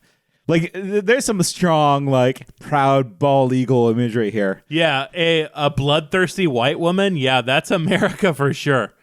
I mean, also, big but incompetent, I feel like, is... when we'll see that later. Yeah. But, like, for now, she's taking the Hork-Bajir's eyes and, you know, having, like, oh, Cassie. Letting Cassie free herself. Well, yeah, because Cassie, again, like... Cassie's so cool, and I think I have to take the chance every time I get to really pump up that Cassie's so cool, because what she does is she unmorphs her hands so she can slip out of the shackles, because they did the... Because she's so good at morphing. Right, exactly, because they were polar bear shackles, which I guess they had. Like, a lot of people will probably write this off as a plot hole, like, oh, you can't morph like that. But from the get-go, Cassie's been the best at morphing. Of course she's going to be good at controlling how she morphs. It fucking rules. Yeah, she's the only one that is practiced at it. Like, really. And so, yeah, they get there, like, all right, time to bounce. But wait, hold on. The inspector. Not just the inspector. Visser 3. They come in together. Visser 3 is just like, what's up, everybody? I see you crashed a plane in my building. Well, actually, no. Let's get into some Visser 3 dialogue. Yeah, let's do it. You are very lucky here today, Inspector. We have captured another Andalite trader for your entertainment. So I'm just picturing Visser 3 walking down like the staircase. You know, very like the giant lady from Resident Evil. Yeah, kind of. I'm thinking more like regal. Like, Yeah. I'm picturing a cape on an Andalite. So he's just like walking down the staircase and he says, My dear Inspector, perhaps you would like the honor of killing the Andalite scum before us. Wait, I have a better idea. Visser 3 paused and swiveled his stock eyes to look down contemptuously at his colleague. The animosity between the two was palpable, unmissable. Because you seem to think it is so easy a task to eliminate these enemies of the Yurt Empire, The Visser went on. I challenge you to destroy these two pitiful samples right here and right now. He waved an arm broadly around, encompassing the pool. I think it would be an inspiration to our brother Yurks. To kill the pathetic earth creatures is no challenge for the creature with the speed and skill of a Garotron. We never mentioned that the Garotron's lines have no spaces. Oh my god, I fucking hate it so much. It's so hard to read. like, I get that, yes, you're talking fast, but you can just say, he said quickly. Like, you don't Right. need to say, like, you don't need to squish them together so I have to, like, stare at words. It's so impossible. It's like he did an 8-ball and then drank an entire pot of coffee, and that's how he talks. Yeah. My dear Inspector, are you saying that you decline my challenge? I don't understand. You berate me for not having been successful in permanently subduing the Andalite bandits, and yet, when offered the opportunity to do so yourself, you refuse? I'm afraid I must take your refusal to mean an admission of... I accept your challenge. That is no challenge. The inspector spat. A bluish blur that seemed to shoot through the air over the Yerk pool. The creature ran on water. Whoosh! Thump! I was down. Zip. So the Garotron fucks them up. Yeah, in In a Jim Carrey as the Mask kind of style, which is what they say. It's so Sonic the Hedgehog. It's so the Flash. It's so Quicksilver. He runs across the water and then spins in this dumbass fucking goofy circle. I was picturing like a Tasmanian devil, like They even tornado. say that. They say Taz, the Tasmanian Devil, and Jim Carrey's The Mask. Like, here's the thing. Jim Carrey's The Mask. Have not rewatched it. I'm gonna give it a shot. You haven't I watched? haven't either. I've watched it, but like I watched it when it came out, which was like what 2000-ish. No, that was 96, 95, 96. So this was already dated by the time it came out. Yes. All right, cool. Yeah, so you're going to take in the sad tragedy that is Stanley Ipkiss. He's the main character from The Mask. I remember Somebody stop me. Smoking. Yeah. You know what was surprisingly good? The Mask cartoon show. I'll take your word for that because I had good taste as a kid. I didn't even see that. That's why I read Animorphs. Good taste. Yeah? What about fighting foodons? Fighting foodons, fighting food with attitude. Fighting foodons. What? Somebody's like dying. Someone loved that. Someone loved that. Yeah, no, Tatsyl. Hot dog on it. You're not. You have no responsibility to know what a fighting foodon is. That's good.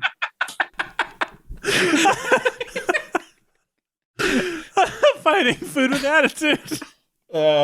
So fucking stupid. His name was Hot Dog on it. He squirted mustard. He was a big hot dog.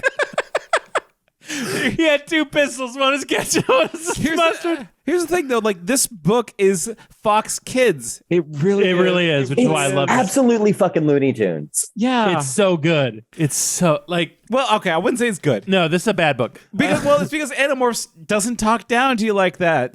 Fox Kids totally does. Fox Kid is for like stupid children. Yes. If you're a dumb kid, you love Fox Kids, which is also why Fighting Foodons is fantastic. No, so Rachel kind of loses what's happening. Cassie's like, the other people are coming, right? And Rachel's like, yeah, it's a great question. I wish I knew. Like, that's her. She says that. But here's the thing. She is, like, if I were to be overly generous to what she's trying to say here, is that Elise Smith, by the way. Right. Call her out. No. I'll find you. No. No, like if I were to be overly generous, it's because this is Rachel's actual good leadership style. Is I'm uncertain of the situation. We're going to deal with the things I know of right now, right here. And she does.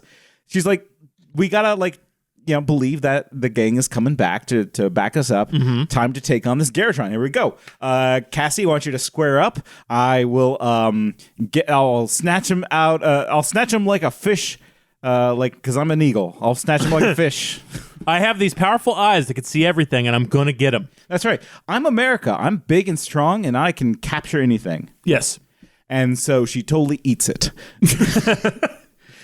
Just eats it real bad. Cassie tries to paw the Garrotron, but the Garrotron's too fast, and he's just clowning on her, just stunting on a fool, real right. bad. And so Rachel is flying above. She's like, okay, now's the time to strike now, and she comes close. But yeah, she just hits the ground real hard, and just tumbles. Gets her ass clapped immediately. Right. Again, a very comic book moment because she just goes in for it and she's going to be deadly and just bonk. Yeah. She grabs the cloud of the Garrotron. Yeah. The dust cloud that's left behind when he zips away. And that's when we see a red-tailed hawk and a northern harrier carrying a cobra. Is it? Yeah, it's even better than the Mexican flag coming at you. God damn it. God, so good. So okay, hold on, wait. I should point out the Mexican flag fucking rules. Rules. Right? The American flag sucks dick in the bad way. No, but a fucking a hawk carrying a snake. That shit's awesome. Our flag sucks. Yeah, one hand with some cool flowers, the other hand with a snake. It's badass. Yeah, I love it. Oh, our stars and stripes. Fuck our flag. We're Mexicans now. Can you throw a snake at somebody? I bet you not. No.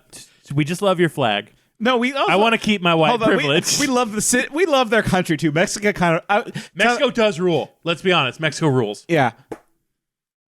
Big fans of Mexico here on the pod. Yeah. I don't know why this got weird.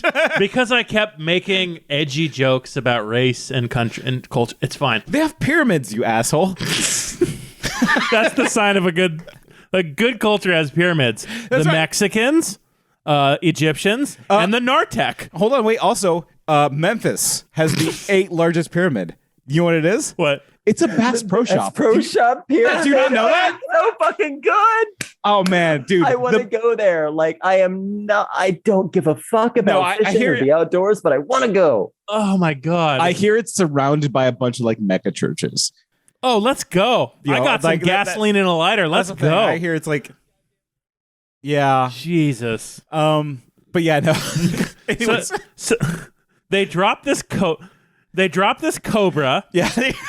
And Axe immediately turns into an Andalite. Perfect. To get the Garrotron to come at him. And they're dueling, Axe is dodging because he's fast. Yeah. Garrotron's spinning because he's fast. Everybody fast.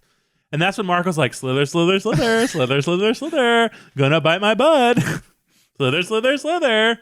I love Snake, Marco. They don't utilize Snake enough. Yeah, be like Snake. If I had a battle morph, a fucking Snake would be one of them. Badass. Yeah. Yes, you're right.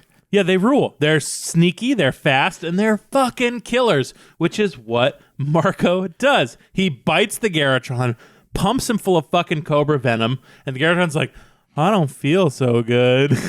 Yeah, well, they have that moment of doubt, wait, hold on. Does snake venom work on a Garrotron? Yeah, they're I hope this works. I hope it's not Garrotron food. Yeah, maybe it's just they got a little boost. Cobra venom is meth for Garrotrons. That would have been much better. The answer is no, though. It kills him. It kills him. And Visser was you dumb motherfucker. I thought you could kill the Andalites. I guess you can't kill the Andalites. Oh, the poor Garrotron's sick. Poor Garrotron's sick, gonna die. I Visser 3. love Visser 3 in this because instead of making sure the Andalites don't get away, he's just laughing at the dying Garrotron. I showed you. You can't kill him either. You're a dumb fuck. Yeah. His priorities are awesome, which is Love just the biggest enemy you have is the one you make fun of right now. Yes, absolutely. And yeah, it's not the Andalite bandits. No. He proved that in the meadow. Yeah. You know, it's like the biggest threat isn't the Analyte Bandits. The biggest threat is corporate bureaucracy coming to crush a cool Visser. Which is why you need to fly a plane into a building. So what happened? The Animorphs fly away. Visser 3's laughing at the dying Garrotron. Doesn't even give a fuck about like the bandits. They're just leaving. Yeah, they fly out the giant hole they made. Like honestly, because like they did him a favor. Right? It's so good. Hold on. Crows the whole time. Is this all a part of a Visser 3 brilliant plan? Capture one Analyte, put the Analyte Bandit into a cage so the other Analyte Bandits will come down and save him, and that's when I egg on the Garrotron to take care of business, and he dies because I know that they're better than him. I mean, a solid argument could be made for that because they could have just tossed Cassie in the Yerk pool as a polar bear. Or just shot Cassie. Right. Instead, let them fight. Yeah. Okay, you're making an argument of this might be a good book. Hold on. This might be a good Visser 3 plan. Also, there's no hint of any of this. None of it. This is my headcanon. Don't try to give my writing credit to Lisa Smith. But like honestly, it could. Yeah, I think that might be a good read of it. I think that could be Lisa Smith's plan. We'll see. It's like a fundamental misread of Rachel through some of this, but honestly, some of the most vivid, fun imagery in the books. Yeah, what it is you won't forget the Animorphs 9/11ing. No, never. I think it's unforgettable. I think it's because they did my girl dirty. Elise Smith did not do a good job with Rachel. We've been drinking, folks, and I'm connected with these characters now. I gotta say, you heard it here, folks. Nate cares about them. I kind of do, and like when they don't understand a character, I'm just like, no, you got this wrong. That's like, I'm sorry, you fucked up. And a quick aside, that's why I don't like a lot of the fan fiction because a lot of them don't understand these characters. Well, and just like. The thing is that like every character is different for every reader because you build your own headcanon. That's part of the reading process. You're supposed to engage with it. Yeah. If you're not engaging with reading, you're doing it wrong. And so like I have my own internal headcanon Rachel, and this is not headcanon Rachel for me. And it's also not established Rachel, at least not when she cries. Yeah. So like in those aspects, and since this is a Rachel book and it's Rachel heavy, like I'm just like, no, I don't like this book. Tatsyl, what do you think about this Rachel business we're going on about? I bet y'all are going to disagree with me. It's fine. But we don't invite people on just to agree with us or agree with them. We want to talk about this shit. Hold on. No, Tatsyl, agree with everything I say. Yes. Ooh, that sounded dangerous. No, so the same thing that happened in this book, we saw happen to Marco in his Throw Mama from a Train book, where... Nice. Yeah, John Candy shows up. Owen! Where Marco just... He's faced with an impossible decision, and he does not come out on top. It's the fall of Marco. After Rachel's I will... question where we questioned, is Marco bipolar? Is Rachel borderline? Is Rachel BPD? Yeah, I would say so. Absolutely. And that's what this is. This is her mania. Every time she has a moment of introspection, that violent rage takes over. She goes to her hiding place, which is not hiding, but action. She fell apart here, and she is never the same after this book. And she does not learn a goddamn thing. Jake comes home and she's like, oh, don't leave again. Hoo-hoo, let me go fight. Yeah, so we did gloss over this. Rachel goes and visits the dead grandpa's son. Yeah, we're not done. Let's finish the book. Let's finish the book, and then we'll go back to talk about Rachel. So Rachel goes to visit dead grandpa's grandson, and he's like, it's okay. He was going to die any day. And she's like, I'm sorry. And he says, for what? And she just goes, bye. Well, like that is, I feel like, against Rachel's character, because here's the thing. She's showing up saying I'm sorry because she feels guilty, not because she feels like she needs to apologize. She feels bad and she needs to fix it. And this is maybe a way to fix it, but it's not to make this grandkid feel better. And she knows it. And the grandkid doesn't feel better. The grandkid's confused. Right.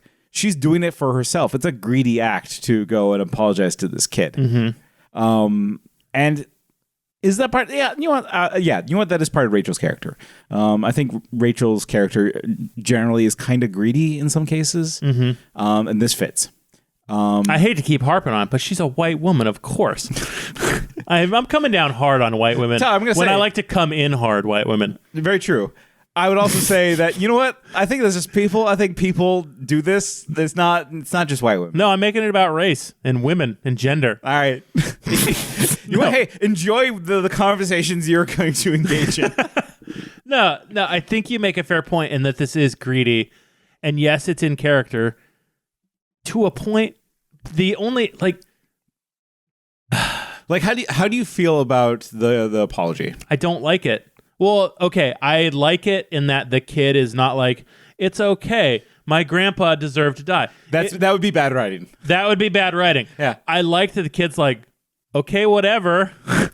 Well, yeah. But they also, like, the kid says, well, he was going to die anytime. We knew this was going to happen. It's okay. We've been waiting for this.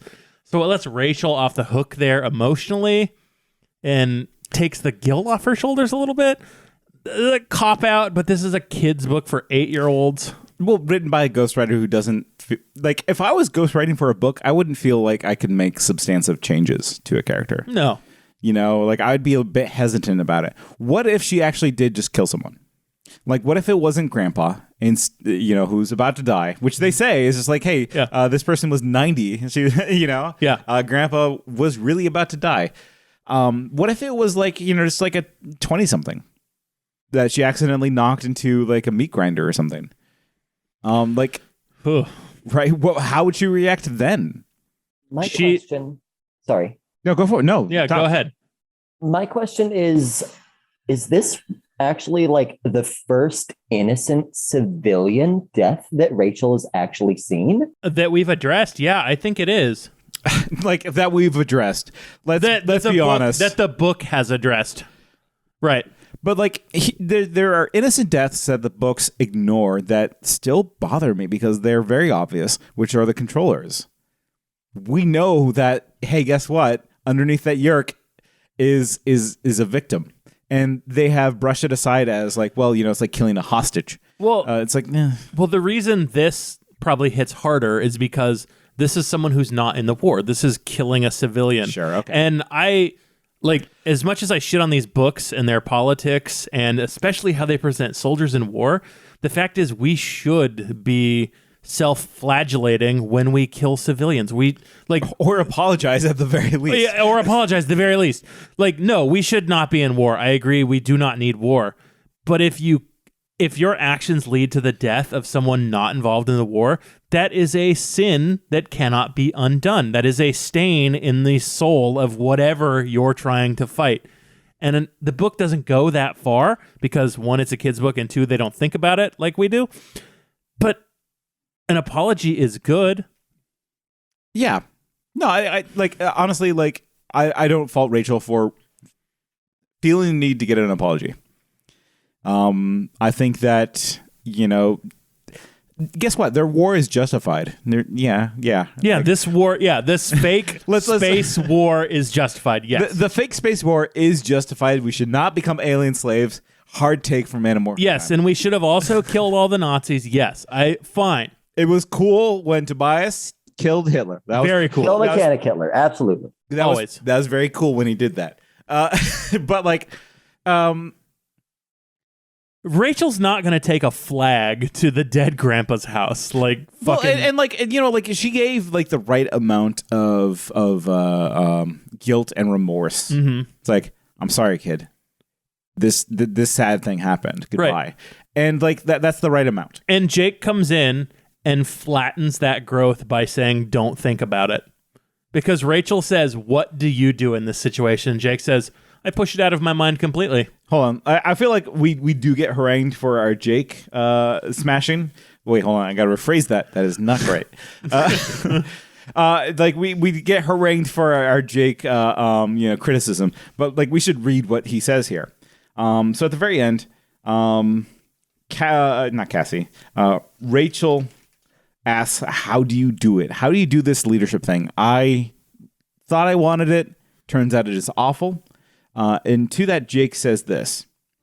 How many Animorphs were there when you started? 6. And now? Still 6. Yeah, I didn't get anyone killed. Well, that's the first thing you do. You know, you don't get anyone killed. If it makes you feel better, the others think you did a pretty good job. Do they? We failed to get rid of the Visser. Like Tobias said, we're back to the evil we know. Yeah, well, Rachel, the Visser's pretty hard to get rid of. It doesn't mean we should stop trying. I know. Hey, maybe the Yeerks will reconsider the Garrotrons useful as hosts, at least for combat. I stopped walking. I looked at Jake. How do you do this? How do you make decisions that may get people killed? How do you live with that? It's a war, He said. We do things that we have to because we're forced to do it, right? Someday it'll be all over. Someday the Andalites will come, or the Yeerks will decide we're not worth it. Someday we'll win. Maybe, but how do you make decisions that get your friends hurt, that maybe someday will get us killed? How do you keep it from getting inside your head and just eating away with you? Then I saw something strange on his face. For just a fleeting moment, it was the face of a terrified kid on the edge of tears. It shocked me. I knew what I was seeing. It was my face when I realized the old man had died. My face when I thought I'd lost Cassie forever. But then the mask came down, and he was Jake again. I don't think about it. He lied.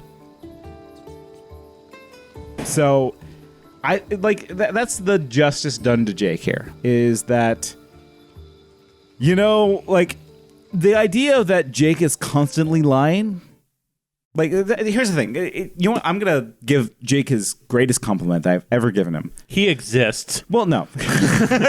Yes. What if we were reading this the wrong way? What if he's an unreliable narrator and his simplicity is a way to make us kid readers feel comfortable, and inside he is a hot nightmare mess, and he is just lying. He loves basketball, but in reality, he's like, I've killed so many people and put my friends in so much danger. Right? Like, what if he's lying to us as the reader? What if he's an unreliable narrator? Careful listeners will figure out that Nate's putting together Jake's Keep fucking arc. reading, buddy. Because this Jake's arc is that he's haunted by being a leader. Right. Yeah. And here's the thing. This Rachel book, in reality, should have been a Jake book. Right? Because how do you illustrate somebody? We know enough about these characters now that we kind of know what they think about themselves and how they interact with the others. What happens when they're gone? Right? That's how you tell like what Jake is when he's wholly absent. Mm-hmm. Right? It's like, oh shit, Rachel becomes a leader? Right. Like, that's an excellent point. This book is, what if no Jake? This shows us who Jake is, what Jake brings, what he does, and what he carries for these other weirdo kids. That's an excellent point. Right. But the thing is, it's not, because I think that would be a good way to write this book. But this book is written as a Rachel book. Right. As like, here, we're going to show some Rachel growth, and she realizes she's not a leader. That's kind of boring. That could be summed up. I think she already kind of knew that. Was she really gearing up for leadership this entire time? Like, I think that she, you could maybe make this story work by saying, oh, she was feeling insecure about X, Y, or Z in her role of the Animorphs. Or she was only seen as a bruiser. Right. Like, okay, so you're only seen as a bruiser. The best way to kind of clear that up is like, no, I'm smart. I can become the leader. Right? So, like, that... But she can't. That angle, she's a bruiser. That angle could have happened, but it didn't. Instead, it was just what this was, which is not great. I mean, I feel like the Rachel that we saw just wasn't the Rachel that we know. Tatsyl, where are you at on this? I'm going to have to run through the rest of it again, like the rest of the series again, but I still think this was a big turning point for Rachel, because, she had her shot at trying to be the leader. She had the same tools and resources Jake has had the entire time, just without the not on the front lines perspective that Jake had. She really could have grown and developed, and she didn't. She kind of backslid back into that barbarian mentality, and that just gets her where it gets her in the end. Having Rachel to be the leader here, I think it, like this is how we're coming to understand Jake, is just when he's not the leader. Mm-hmm. And it's also why I think he's a bad character. I think he's a bad character because we can only describe him by his absence. He's like a black hole. You can only see the shit that's around it. When you try to look into it, you don't see anything. And as a sacrifice to make Jake a better character, we've hurt Rachel, and I don't like it. Strong read of this book, I'd say. Yeah. Tyler, what do you think? What do you think of number 13, The Missing? Or sorry, The Weakness. 37, The Weakness. 37. How'd you get back on 13? Yep. He really liked Jeremy Jason McCall and Burping the Croc. Let me just drink more delicious haunted wine. That was even 12. 13 was Tobias. Oh, yeah, 13 was Tobias. Yeah, that's right. Whatever. Delicious haunted wine. Here's what I think. This book commits two things. One is the best of Animorphs, and two is the absolute sin of Animorphs. And the best of Animorphs is a 9/11. A 9/11. What I was going to say was an unforgettable image that you do not get anywhere else at the cost of completely misreading a strong, powerful character in the way that they did with Rachel in this book. Because Rachel does not break and cry. Rachel does violence, and that's what makes her compelling. That's what makes her story compelling, is that she doesn't have the trappings and the tropes of what a normal teenage girl does. That's how Rachel's always been sold, as she's got the perfect form, the appearance of a teenage girl, but inside that girl is a fire, an unstoppable fury, something that cannot be tamed, something that only destroys. And to make that character cry is a misreading of who Rachel is, because Rachel does not cry. Rachel erupts. And it's weak writing. It's weak. Does Rachel doubt? Yeah, she doubts in her moments. And in those moments, she'll turn to Tobias and he'll say, "No, you're fine." And she's like, "I am fine." Or in her moments of doubt, she knuckles down and keeps burning and fighting. The answer is always the same. Yeah. It's not crying. Yeah, no, it's not. This ghostwriter did not understand Rachel. There's one cry. I honestly, because I'm a bad listener. I love this book, though. Don't get me wrong. I love it. It's the 9/11 book. I love it. Here's the thing. I'm a bad listener. And what I'll say is, when I thought that you said that there's a crime in this book, what I thought you were going to say is that it talked down to the reader. Well, it does do that. The thing that I kind of love about Animorphs is that they're kids' books, yes, but they do not talk down to kids. Right. When I talk about these books and I say they're for 8-year-olds, because these books are written for ages 8 to 12, I'm always thinking an 8-year-old can read this. The thing is, they're written for humans. Yeah. I think a lot of kids' books and just people interacting with children in general is that they don't treat them as human beings sometimes. Right. They treat them as just dogs. Right. No, see, really, if you see a bad parent or a bad teacher or caretaker or whatever, they're always treating their kids like dogs. Come, heel, don't do this, don't do that. They put kids on leashes. Yeah, totally. Whatever. I'm not a parent. Maybe there's a justified reason to put a kid on a leash. Maybe you're a goddamn monster. But Animorphs treats kids as human beings, but in this book in particular, it always felt you were being told what to feel. Yeah, that Oedipus chapter about hubris. Yeah. Nate, you watched me read that chapter and you saw how angry I got. Yeah, because that's so fucking heavy-handed. It's not what Animorphs does. It does not lecture you. Yeah, exactly. It's not here to tell you how to feel or think about a situation. It's here to present a horrific situation and for you to digest that. And this book didn't do that. It kind of said I'm Rachel and I feel insecure about leadership. I think I'm going to have a good cry. I talk about my emotions instead of acting. Yeah. Right? It shouldn't be I feel insecure about leadership. It should be I thought about what Marco said and punched a mirror. Right. It didn't trust the reader. But you know what? Somebody here did like the book. Tatsyl, you liked this book. And Tyler, so we'll call him. I like the book too. Tyler liked the book too. I'm the only one that didn't like it. I'm sorry. I can even have a thought. It's a fucking stretch, but I have a thought to defend the crying. Let's go. Who the fuck was she crying for? Cassie. Yeah. That was her fucking best friend and one of her fucking warriors gone. Like, she is a warrior. She's a goddamn Spartan. They loved their fucking fellow soldiers. It almost makes sense for her to shed a few tears over Cassie, but the entire falling apart and trying to crumble and quit, like, no, that is absolutely unbelievable. The only time she has done that is if it's specifically to bullshit somebody that's spying on them.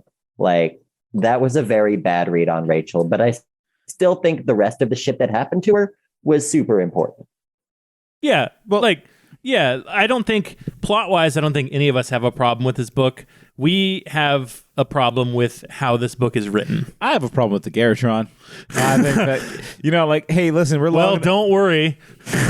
Cool. It's one of those, like, we're long enough in this series, you can't just throw in a character and just say, like, he's here, he's an alien. Oh, yeah, you'd think that, but who knew we could talk so much about this? One of the... it's not a good book. It's not good. It's not good, folks. Rachel is the most compelling character to me. I have so goddamn many thoughts about her. I could just ramble forever. I'm sorry. I can bring a lot to any Rachel book. Totally. But my problem with this book, though, is that even the subtitle does not pass the Bechdel test. Because Jake's not around. Who's going to take his place? It's a question about, like, hey, we're here to talk about Rachel? No, we're really here to talk about Jake. Ugh. His leadership is gone. Now what? Where's Jake? All the characters, the whole book, were like, "Where's Jake? Where's Jake? Where's Jake?" This wouldn't happen if Jake were here. Yeah. Jake's better at this sort of thing. You know what? Rachel's right. Shut the fuck up about Jake. Yeah. Oh man. So, Tatsyl, where can the people find you? Do you want the people to find you? If you want to see me scream about how fucking depressed I get or how hungry I am or about my cats, you can find me on Twitter at ATXHellcat. I have the same name everywhere. Other than that, I have no life, so I can't be found otherwise. You are the Batman. You cannot be found. Mm-hmm. Oh, that reminds me. We were talking about the Riddler with all of his riddles, but the answers being pussy. Never mind. Nate and I workshop bits together. That's it. We'll never do them. Like Gay Venom. That one is too good. I wanted to fuck my ass, Eddie. No, it's fine. Follow Hellcat here. Follow our bud, our pal, Tatsyl. That's it. Let's move on. Let's end this. Yeah. What's a good cheetah thing to end on? Let's drink some blood. Let's drink some blood. Let's drink some blood. Let's drink some blood. Let's drink some blood. Let's drink some blood. Let's drink some blood. Let's drink some blood. Let's drink some blood.